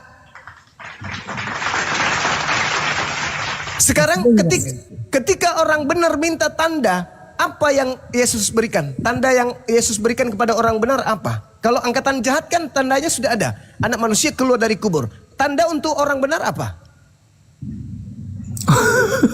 Kayaknya konteksnya salah. Kok Maksudnya salah? ini. Kok salah pula? Dengar dulu. Ini orang jahat ini nanya nih. Hmm. Sama kayak gini. Misalkan Zuma tanya, kau Daniel apa tandanya kau ini tenaga ahlinya Presiden Prabowo misalkan. Nah saya bilang, saya bisa bangun nih 1 juta rumah. Enggak 1 juta, 10 juta rumah dalam 1 tahun. Anggaplah itu 3 hari 3 malam ya. Nah, begitu saya sempurnakan itu, maka itu menunjukkan pembuktian bahwa sayalah adalah anak Allah itu. Begitu. Oke, itu pemahaman saudara kan? Guru dari ketika dia minta, guru berikan kami tanda. Diberi tanda untuk orang jahat. Apakah tanda untuk orang jahat ini juga tanda untuk orang benar? Iya, untuk semua. Maksudnya gini, yang tanda orang jahat untuk semua? Saudara dulu. Yang tanya ini misalkan semua orang jahat. Tanya ke saya, nggak percaya nih. Saya tenaga ahlinya Presiden Prabowo. Baru saya jelaskan itu. Ternyata setelah terbukti, semua orang langsung lihat, oh ya betul begitu loh. Bukan untuk orang jahat doang. Sabar. Mereka bukan tidak percaya kepada kemesiasan Yesus, tidak. Malah dikatakan angkatan tidak setia. Angkatan tidak setia pengkhianat. Minta satu tanda. Pak, tanda untuk orang yang tidak setia ini adalah anak manusia keluar dari kubur. Makanya murid-murid Yesus tidak percaya kalau ada manusia keluar dari kubur. Karena tanda itu hanya untuk mereka angkatan jahat ini. Tanda itu tidak diberikan kepada orang benar. Kayaknya pemahamannya nggak ketemu gitu loh. Itu ya nggak ketemu karena Anda harus bertahan. Itu tanda yang percaya kepada kebangkitan manusia pada hari ketiga itu adalah orang benar atau orang bersalah. Yang lain naik. Oke. Makasih ya. Oke. Jadi ketika Petrus datang informasi padanya, Petrus, orang yang dikubur itu sudah bangkit loh dari kubur. Petrus dan ke-11 murid lain, ke-10 murid lain tidak percaya itu. Baca Lukas 24 nomor 37. Mereka tidak percaya, malah menganggapnya hantu. Jadi orang benar tidak percaya kalau itu adalah guru mereka, dia nggak percaya. Sedangkan orang yang jahat percaya. Baca khotbah Petrus di dalam Kisah Para Rasul 2 nomor 32, 33, 34, 35, endingnya di data nomor 36 dan penyelesaiannya Petrus itu berada di data nomor 40. Itu bukti bahwa yang percaya kepada kebangkitan hanyalah angkatan jahat. Ingat, kembali kepada tema tadi, Yesus berkata, harus digenapi di mana aku harus pergi meninggalkan dunia sesuai dengan apa yang tertulis tentang aku di dalam kitab Mazmur. Di dalam kitab Mazmur, aku tidak akan mati, bukan mati lalu bangkit, bukan. Tidak akan mati, melainkan hidup, dan Tuhan tidak membiarkan aku diserahkan kepada kematian. Itu jelas itu. Tapi kalau saudara saya yang Kristen bertahan, Yesus harus mati, berarti Anda berada pada kubu iblis. Hanya iblislah yang menginginkan kematian terhadap Yesus.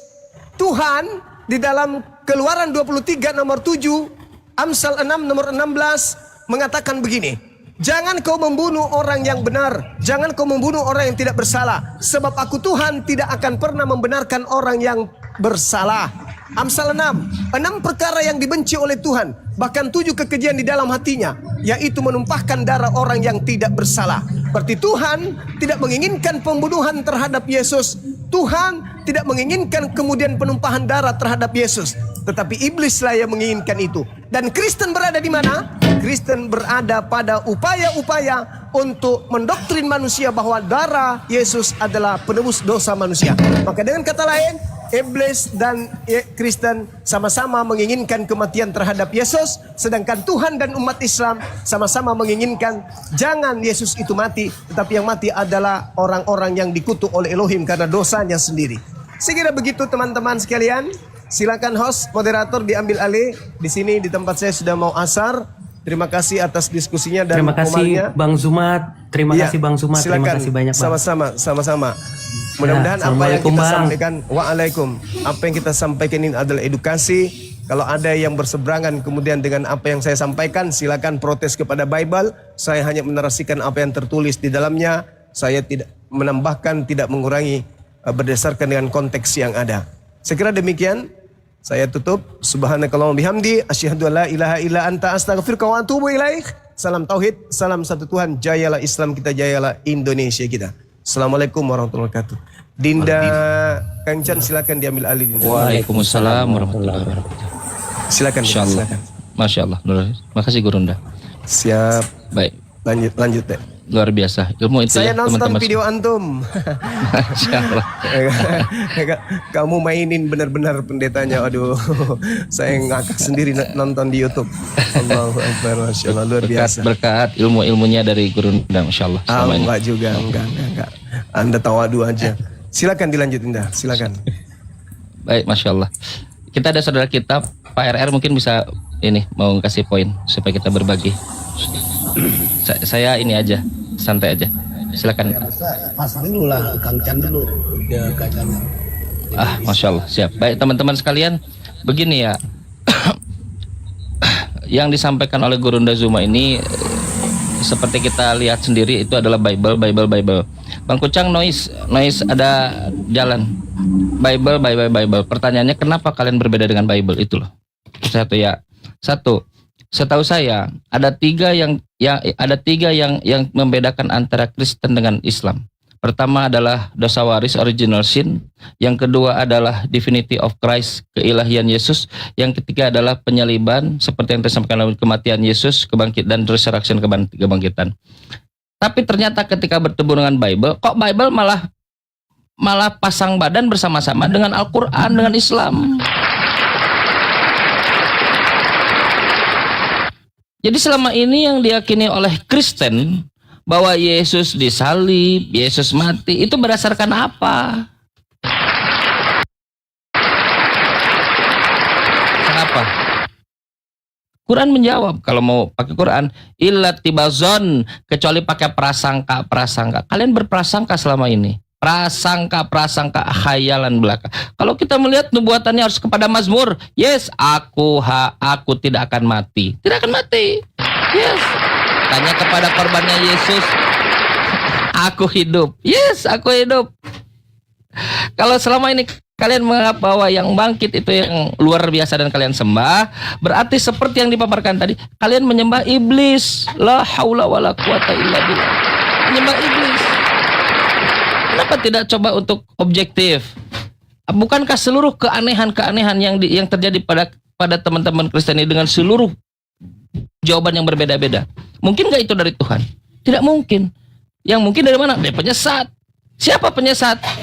Penguasa dunia yang dilemparkan ke dunia orang mati. Mazmur 118 yang dilemparkan kepada orang mati. Bintang timur, dan nanti penguasa itu akan dilemparkan keluar dari dunia orang mati. Dan Yesus sudah memberitahu itu kan kepada kita bahwa pada hari ini pengadilan sedang berlangsung. Yes. Jadi teman-teman sekalian sekarang ini posisinya sedang merasa menyembah Yesus padahal menyembah iblis berdasarkan data-data tadi. Gimana ya Kristen menyembah iblis, Pak? Tunjukkan sama saya ayatnya. Baik, tadi. Halo saudara, boleh saya komentar? Boleh. Baik, terima kasih. Yohanes 12:31 Bu, Ibu cek nanti. Iya silakan Pak. Tentang penyalipan ini. Makanya iya satu-satu dulu Bu, satu-satu dulu. Jangan pakai Yohanes. Di sini Matiusnya tentang penyalipan. Yohanes 12 nomor 31. Yang ibu yang bangkit dari kubur. Yang bangkit dari kubur itu siapa Bu? Di Yohanes 12:31. Penguasa dunia iblis, Lucifer. Bapak, di sini yang bangkit dari kubur yang Bapak bilang tadi, yang naik ke surga itulah Yesus. Loh, Yesus tidak bangkit, Bu. Dari mana tahu apa enggak bangkit dia, Pak? Nubuatan Mazmur 118 tadi dipaparkan, Bu.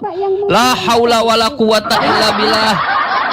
Mazmur 118, aku tidak akan mati. Mazmur tidak ada ya kaitannya ke apa. Baca. Mazmur kaitannya enggak ada ke Injil, biar tahu Bapak ya. Enggak. Yesus mengatakan ada tertulis tentang aku di dalam kitab Taurat, kitab para nabi, kitab Mazmur, Lukas 24 nomor 44 Bu. La haula wala quwata illa billah. Kebangkitan loh Pak. Loh, yang bangkit itu iblis. Dengar dulu Pak, biar ku baca mengenai kebangkitan di sini. Bu, ini bukan waktu membaca Bu.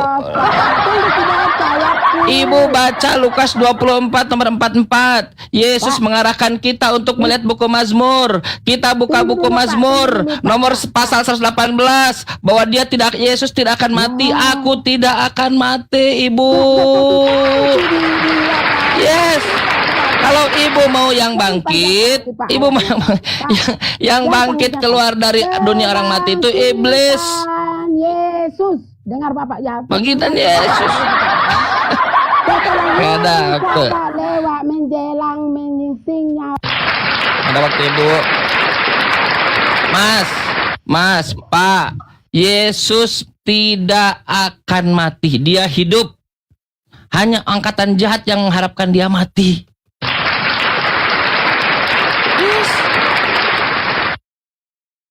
Ayo. Kurang apa lagi? Bible. Oh iya, silakan. Iya, Pak. Gini ya. Tadi saudara-saudara menyampaikan tentang nubuatan dari Perjanjian Lama. Saudara ambil dalam kitab Mazmur. Begini nih, saya kasih masukan juga ya ke saudara-saudara.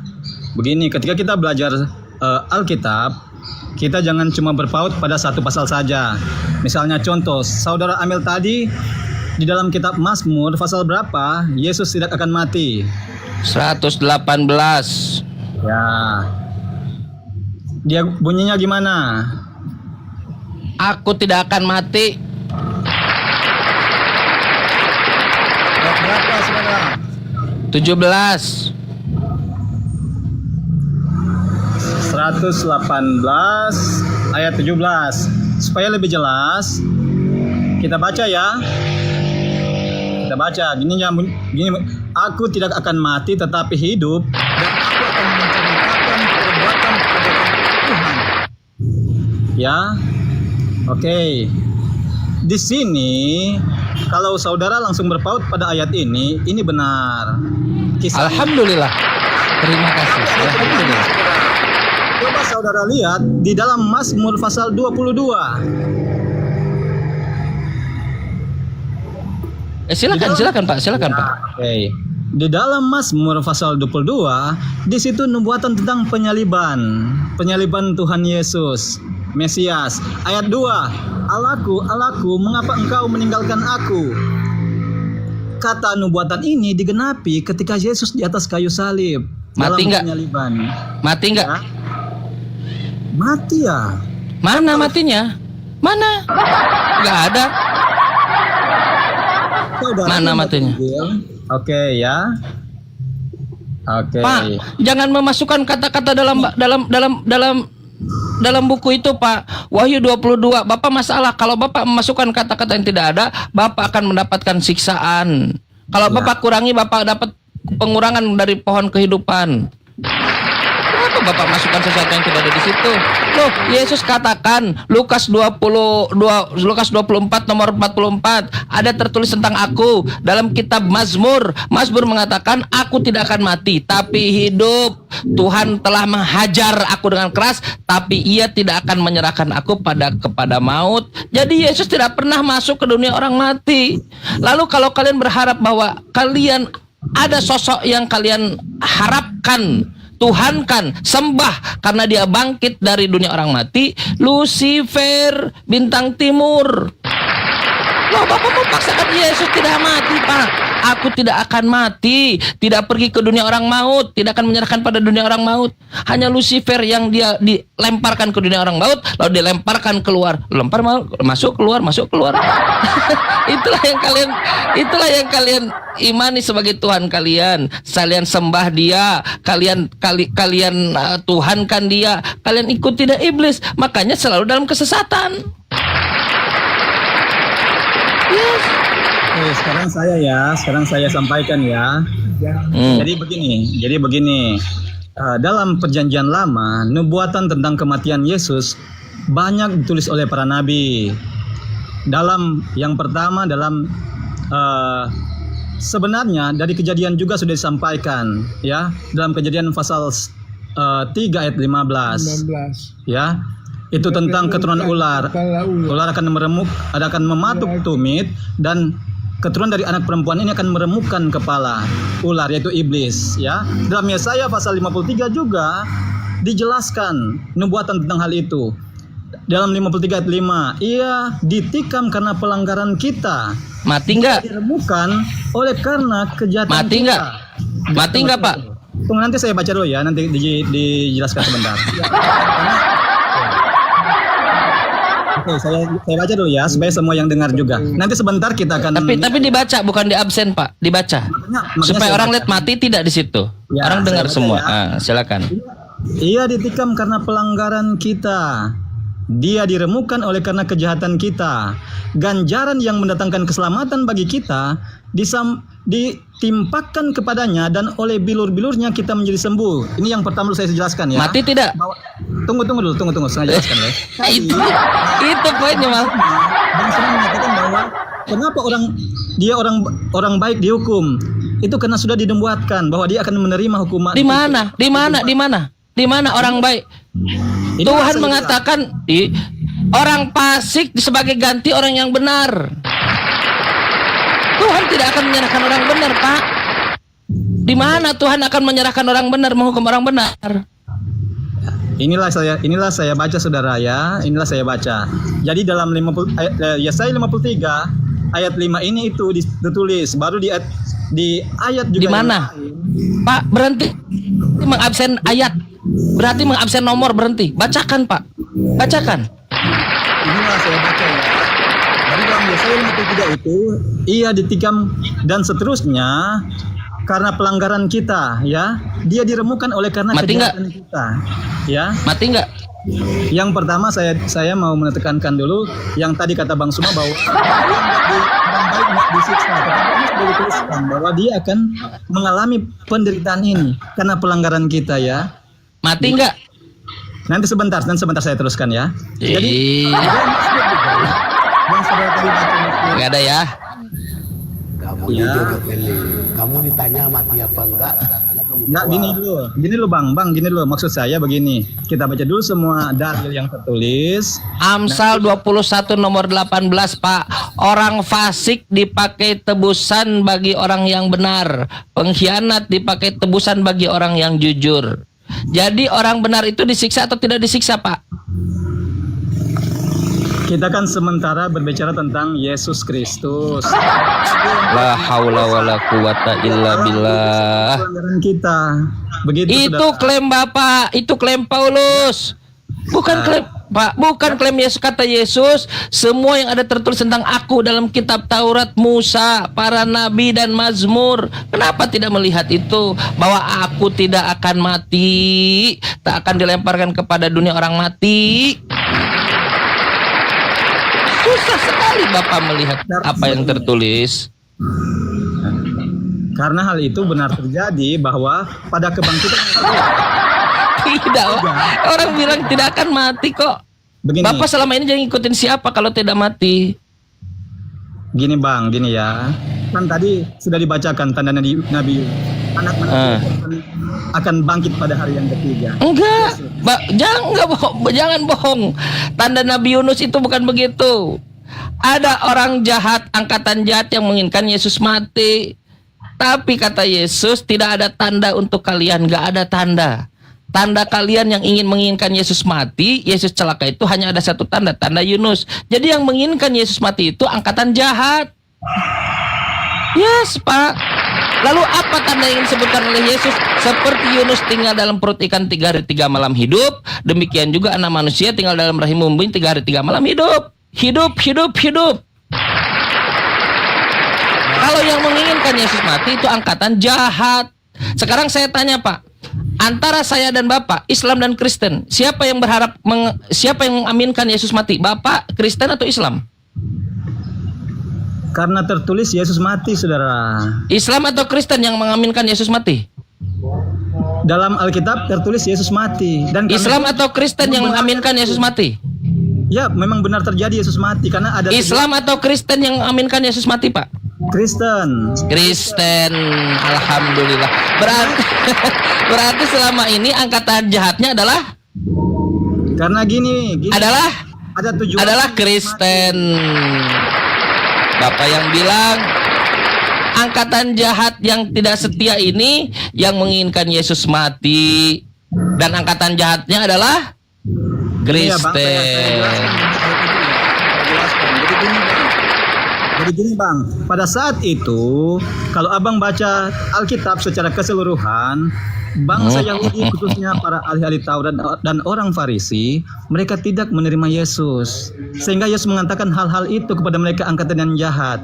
Karena pada saat itu para ahli Taurat dan orang-orang Farisi sebagian besar tidak menerima Yesus sebagai anak Allah, diutus oleh Allah.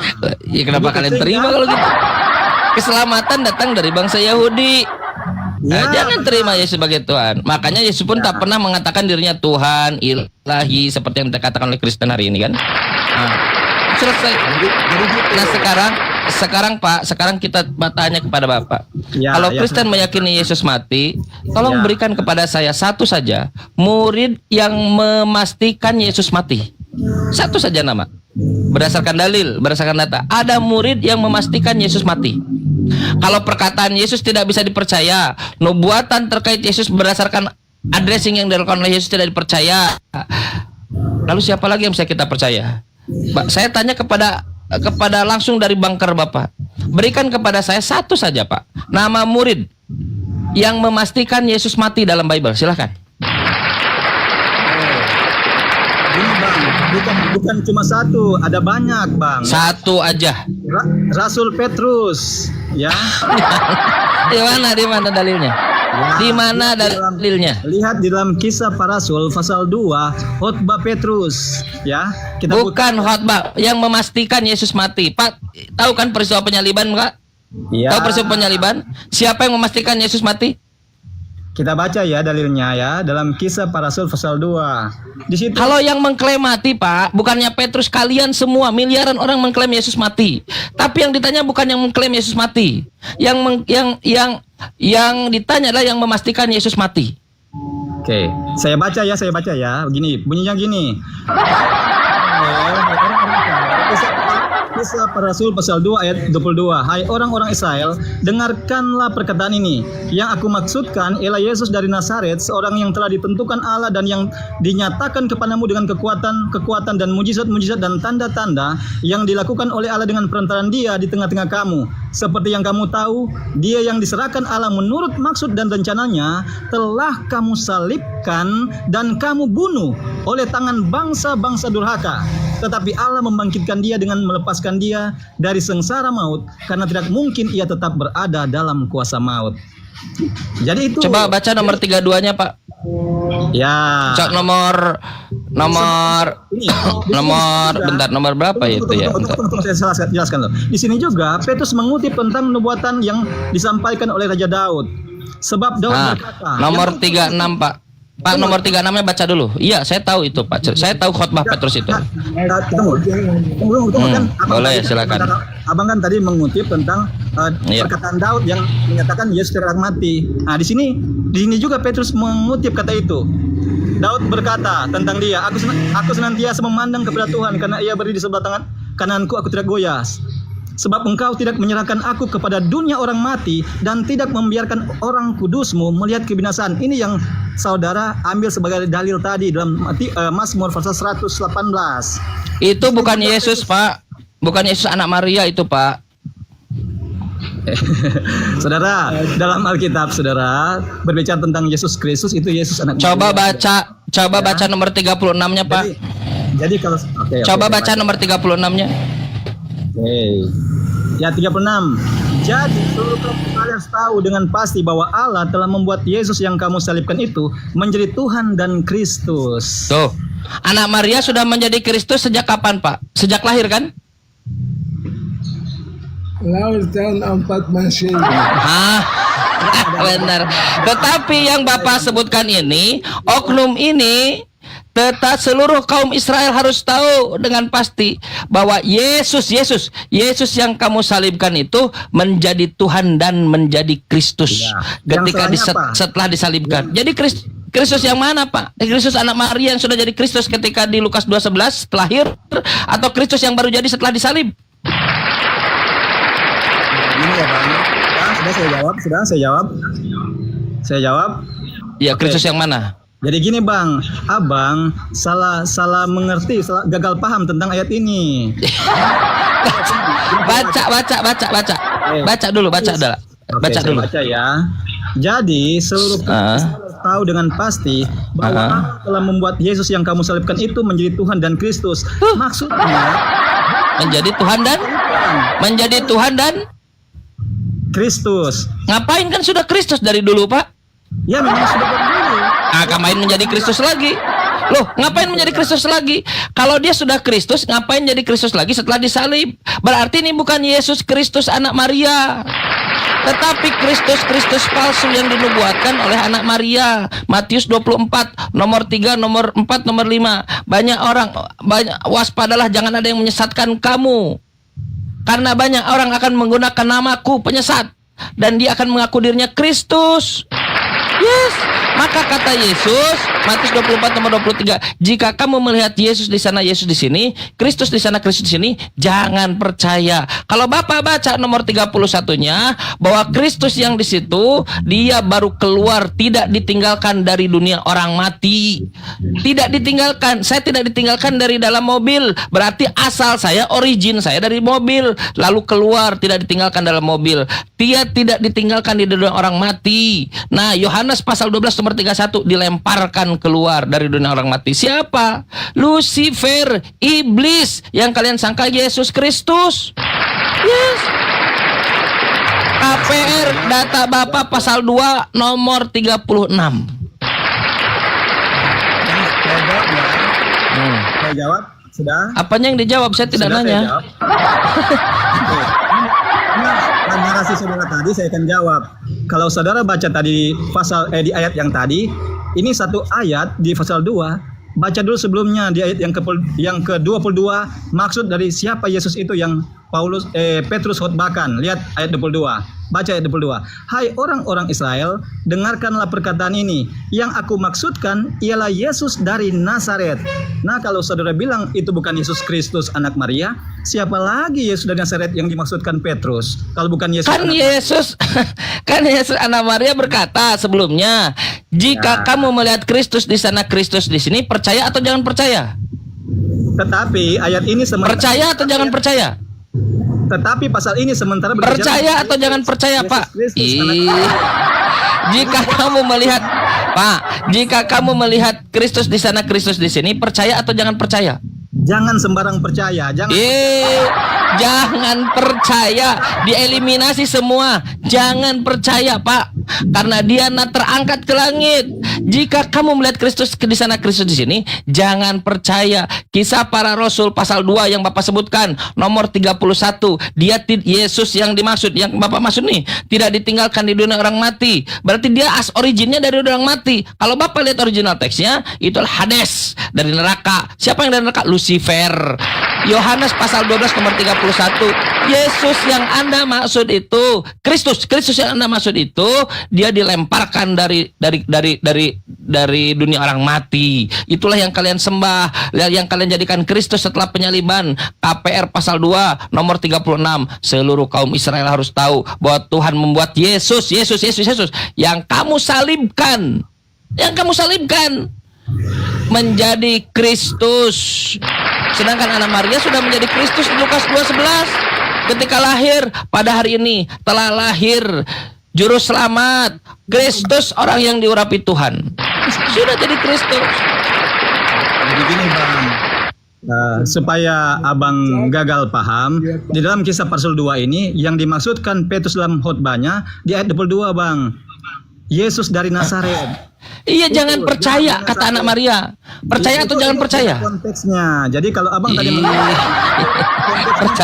dia tidak dengerin Yesus.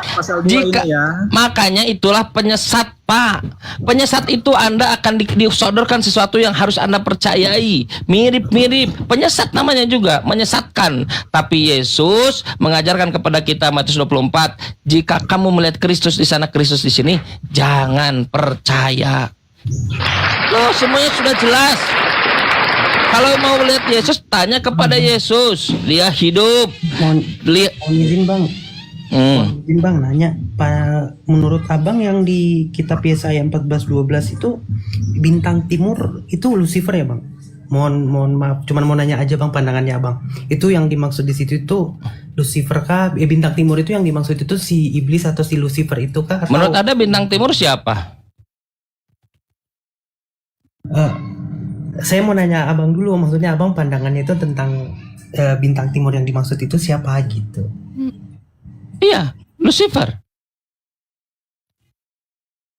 Oke bang, oke, terima kasih bang. Itu Anda aja sih. buka nanti Wahyu 12 nomor 9. Ular tua, naga, iblis telah dilemparkan untuk menyesatkan seluruh oikumene. Oikumene itu persatuan gereja. Diterjemahkan oleh seluruh dunia. Hanya Bang Juma. Aku dapat ilmu dari dia. Hanya. Jadi selama ini kalian mendapat mengikuti sesuatu yang dilemparkan untuk menyesatkan kepada seluruh oikumene. Siapa agama yang berasal dari oikumene? Persatuan gereja dari Romawi. Coba saya tanya kepada bapak-bapak sekalian. Agama apa yang berasal dari Romawi? Dari persatuan gereja? Yang dimana iblis Lucifer menyesatkan oikumene. Kalau kami, abang ada tahu nggak kalau cuman mau nanya aja, abang tahu nggak kalau si bintang timur itu ada beberapa teori dari secara historis. Ya Yesus masuk juga ke dalamnya. Ya kerjaan kalian Yesus pun disebut bintang timur. Jadi abang tahu nggak secara historis ada penjelasan secara historis ada, secara teologis tradisional itu ada? Atau abang cuma tahu kalau itu bintang timur yang dimaksud berdasarkan wahyu itu gitu? Ya kata Yesus ikuti menurut Mazmur, dia tidak mati, aku tidak mati. Sedangkan Lucifer dilemparkan ke dunia orang mati. Selesai. Enggak, bang, Silakan Anda definisikan bintang timur siapa mau. Tapi yang jelas Yesus tidak mati. Oke bang, oke. Baik, terima kasih bang. Yes, makasih sama-sama. Clear ya? Di antara kita Muslim dan Kristen, siapa yang menginginkan Yesus mati? Kristen. Jadi siapa yang angkatan jahat? Kristen. Masalahnya adalah ketika Kristen menyembah yang bangkit, apakah menyembah Yesus? Ya bukan. Menyembah yang keluar dari dunia orang mati? Iblis. tahukah saudara bahwa memang Yesus telah ditetapkan Allah untuk mati dengan tujuan menjadi penebus dosa.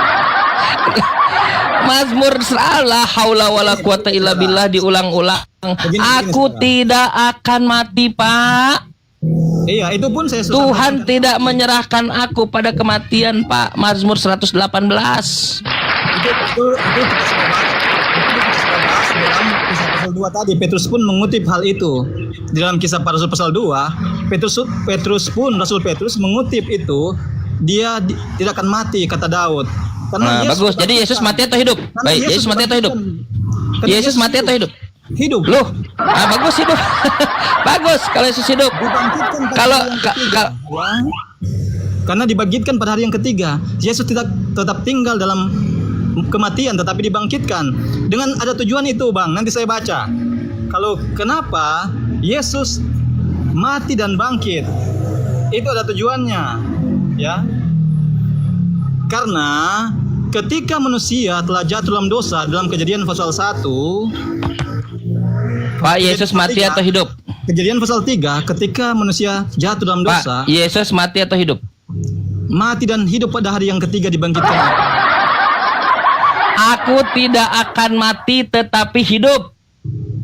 Mati Ya. atau hidup? Hidup dibangkitkan, ya. Bagus. Loh. Kalau hidup bagaimana bisa dibangkitkan, Pak? Apalagi ngapain? Aku baru Untuk begini, saudara, untuk hal ini saya udah mati belum? Lo ngapain bangkit? Kamu masih hidup? Mana, Pak? hal ini saya sudah berhutang, ya. Nanti tanya lagi yang lain. Tetapi untuk informasi hal ini saya Sudah apa? tidak berhutang, ya. Sudah apa? Saya sudah tidak berhutang kepada Anda, ya, untuk hal ini, ya, informasi ini. Berhutang. Apa yang berhutang? Bapak bukan berhutang, Bapak berbohong. Bapak berbohong. Coba dibaca. Kata Mazmur 118 nomor 17, aku tidak akan mati tetapi hidup. Sekarang saya tanya, Yesus mati atau hidup? hidup. Bang, itu Mazmur Bagus. Mazmur Bagus. Kalau iya betul. Dengar kan? Begini, Bang. Aku Bapak dengar. kita- Aku saya bacakan. Aku tidak akan mati, tetapi hidup, dan aku akan menceritakan perbuatan-perbuatan Tuhan. Tuhan akan menghajar aku dengan keras, tetapi Ia Tuhan tidak akan menyerahkan aku kepada maut. Sekarang kalau Yesus tidak diserahkan kepada maut, Yesus mati atau tidak pernah mati? Nih, dijawab dulu sebentar, sesuatu dulu, dijawab dulu. Saya jawab ya. Kalau dia tidak pernah diserahkan kepada maut, berarti Yesus pernah mati atau belum mati? Yesus pernah mati ya. Masolang generasi. Saudara, aku tidak akan mati. Iya, Tuhan tidak akan menyerahkan aku kepada maut. Begini saudara, Mati atau tidak mati? Begini saudara, supaya saudara tidak gagal. Ih, masolang generasi. Saudara kan belajar Alkitab cuma kutip-kutip satu ayat, jadi saudara sudah Satu ayat dah. Ya. Kalau begini saya tanya ya, kalau saudara membaca apa yang ditulis dalam kitab Injil tentang Yesus? Kalau saudara banyak baca buku Injil, apakah dia mati atau tidak dalam kitab Injil? Iya, makanya itu yang saya tanya, Pak. Kalau nubuatan dari Yesus tidak Bapak percaya, statement Yesus tidak Bapak percaya terkait Yunus, orang jahat yang Yesus address tidak Bapak percaya, berikan kepada saya dari pihak Bapak, murid-murid Yesus, berikan kepada satu saja nama murid Yesus yang memastikan Yesus mati. Yang memastikan Yesus mati, bukan mengklaim. Kalau mengklaim semua orang bisa mengklaim. Siapa saja bisa mengklaim. Petrus bisa mengklaim, saya bisa mengklaim, Anda bisa mengklaim. Tapi siapa yang memastikan Yesus mati? Jawab satu orang saja. Matius, di Markus juga, ya Yohanes Markus juga, Matius. Jam. Jadi itu menyatakan bahwa mereka mengklaim Yesus mati dan tertulis di dalam Sorry, ada istri. Pak, yang Ya. mana datanya Matius memastikan Yesus mati? Mana? Matius, Lukas dan ya saya cari ya. Ini kalian klaim dulu baru cari. Begini Bang, karena abang kan langsung mendadak cari. Ya. Saya buka Alkitab dulu kan, kita jangan sampai. Baik, sebentar dulu Pak. Saya harus keluar dulu ini sebentar. Bang Dewa, Pak RR monitor nggak? Tunggu. Oh iya, boleh dibantu dulu. Saya bentar, saya harus keluar dulu. Oke, Nah, dalam silakan. Matius pasal 27, saudara bisa lihat di Yesus disalibkan, ya. Dan dalam ayat 45, dalam Matius pasal 27, Yesus mati mulai dari jam 2, ayat 45 mulai. Mulai dari jam 12 kegelapan meliputi seluruh daerah itu sampai jam 3. Kira-kira jam 3 berserulah Yesus dengan suara nyaring, Eli Eli lama sabatani, artinya Allahku, mengapa engkau meninggalkan aku? Nah, ini nubuatan dari kitab Mazmur yang saya sampaikan tadi. Mendengar itu beberapa orang yang berdiri di situ berkata, ia memanggil Elia. Dan segera datang seorang dari mereka mengambil bunga karang, mencelupkannya, dan kita baca terus ke bawah. Disitulah Yesus akhirnya meninggal atau mati ya. Saudara, dengar baik-baik ya. Ya, kenapa? Pertanyaannya tadi ya, kalau Anda katakan Lukas, Markus mengatakan bahwa Yesus disalib. Di Matius juga, Bang. Iya, Di Matius juga. sabar dulu. Oke, siap. Oke, atau Matius. Sumber dari Markus dan Lukas ini dapat dari mana? Sementara dia hidupnya tidak sejaman. Pertanyaannya kan itu. Coba. Halo Matius gimana, Bang? Saya ambil dulu di Matius ini, Saya Bang. tanya dulu Markus dan Lukas dapat dari mana? Gini, saya ambil dulu yang Matius karena saya ini udah baca dari buku Matius, Bang. Inilah ketika ditanya apa jawabnya apa. Yang saya tanya dari kamu selaku orang Kristen yang mengatakan Yesus mati disalib, kamu bersandar pada Lukas dan Markus. Maka pertanyaan saya, dari mana Markus dan Lukas mendapatkan pernyataan Yesus mati disalib? Ayo jawab. Gini Bang. Kenapa saya katakan Matius? Karena saya baca ini di Injil Matius, Bang. Nanti sebentar ke sana, tetapi saya mau sampaikan dulu tentang Matius, Bang. Saya ini lagi buka Injil Matius. Apa yang Abang tentang dulu tentang Injil ini, Bang? Saya tidak tanya Matius, saudara. Saya tidak tanya Matius. Berarti Matius benar ya? Berarti Matius benar ya? Oke, sekarang kalau kita ambil tentang Matius. Ya. Oke, apakah Matius mengatakan di dalam tulisannya, yaitu Injil Matius, aku menyaksikan Yesus disalib. Ada enggak pernyataan itu? Abang baca di Matius pasal 27. Saya jangan ketika Anda ditanya, Anda malah suruh saya baca. Anda kalau misalnya paham silahkan dijawab. Tapi kalau tidak tahu ya bilang, Bang saya tidak mengerti atau tidak paham gitu. Jangan lemparkan kepada lawan debat Anda gitu. Ngarang dulu Anda ini. Ya. Mana pernyataan dari Matius? Aku menyaksikan Yesus mati di tiang salib. Mana? Di Matius pasal 27. Ayat Abang berapa? bisa baca di situ. Matius 27 ayat berapa? Ya, dari ayat 45 sampai dengan 61. Di situ tentang kematian dan Yesus dikuburkan, ya. Matius menuliskannya berarti ia memberikan kesaksian tentang hal itu yang benar. Begitu Bang, kalau Abang bilang nggak ada, ini Matius yang menyampaikan, berarti itu benar Bang. Kenapa Abang memberikan kesaksian? Berarti Abang meyakinkan itu benar. Dan ini pun ditulis oleh Matius Bang. Kalau Abang tanya mana Matius tulis, ini Bang kesaksiannya, sudah benar ya? Jadi masuk ya, masuk ya. Benar ya? Saya jelaskan. Benar ya? Abang mau jelaskan, Abang tahu Alkitab? Abang mengerti Alkitab atau tidak? Kamu sabar dulu. Oke, silakan. Ya. Berkata-kata gitu ya, etikanya. Oke, maaf ya, silakan. Anda berdasarkan perkataan Anda dari Matius yang mengatakan bahwa dengan pernyataan Matius maka sah Yesus mati di tiang salib, kan kayak gitu yang Anda inginkan, betul? Betul ya? Karena tertulis ya Bang. Ya, kan betul atau tidak, jawab saja.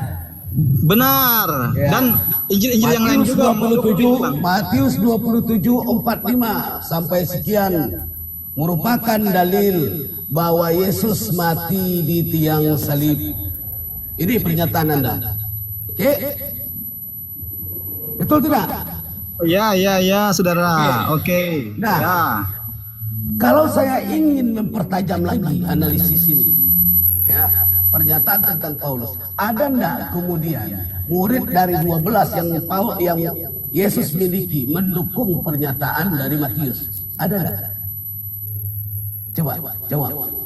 Kita akan menambah di kekuatan dari pernyataan Anda ini. Pernyataan dari Matius. Nah, sekarang pertanyaan saya, dari 12 murid yang kemudian menjadi murid utama dari Yesus, ada enggak yang mendukung pernyataan dari Matius di dalam Matius 27:45 dan sekian? Silakan. Oke. Rasul Petrus juga mengatakan, ya. Saudara. Ya. Kenapa saudara? Ya.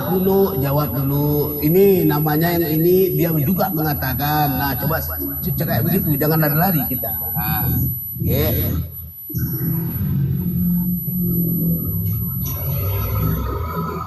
jawab, ada tidak? Yohanes juga mengatakan hal yang sama. Ayat berapa, Yohanes? Oke, Abang bisa buka di dalam Yohanes pasal 19.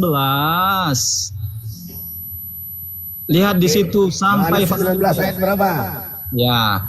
Kalau Abang mau baca, kalau langsung ke poinnya, mulai dari ayat yang ke-16 Yesus disalibkan, lalu ayat yang ke-28 Yesus mati, ayat 31 lambung Yesus ditikam, dan ayat 38 Yesus dikuburkan.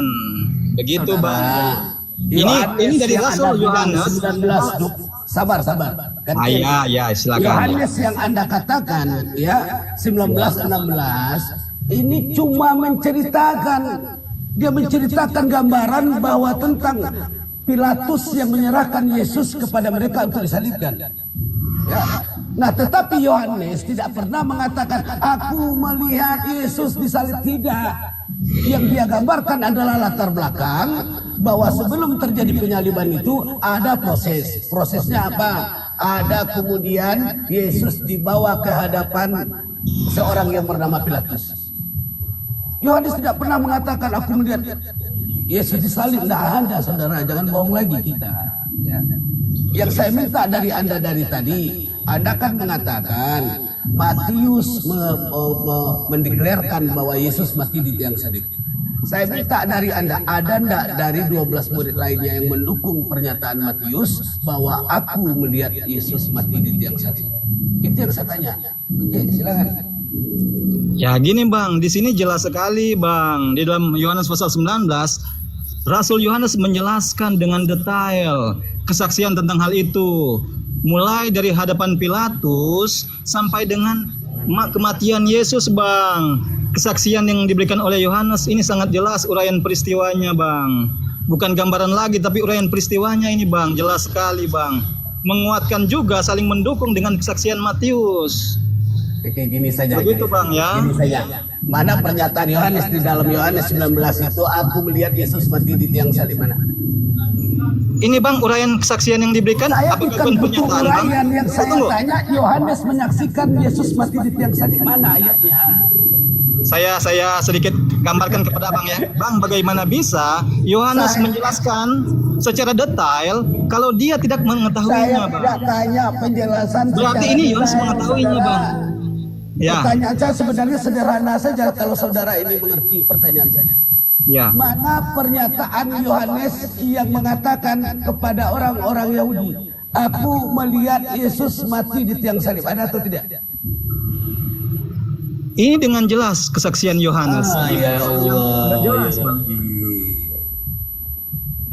Ini jelas Yang sekali. Yohanes ceritakan di 19:16 itu adalah proses bagaimana kemudian ada perencanaan jahat terhadap Yesus. Ya, maka perencanaan jahat ini dimulai itu dengan menuduhkan Yesus melakukan kerusakan-kerusakan di bait suci. Ya, kemudian menuduh dia melanggar hari Sabat, mengancam kemudian kaum orang ulama-ulama atau raib-raib Yahudi, maka dia perlu ditangkap dan diserahkan kepada tentara Romawi. Yang diceritakan Yohanes ini proses.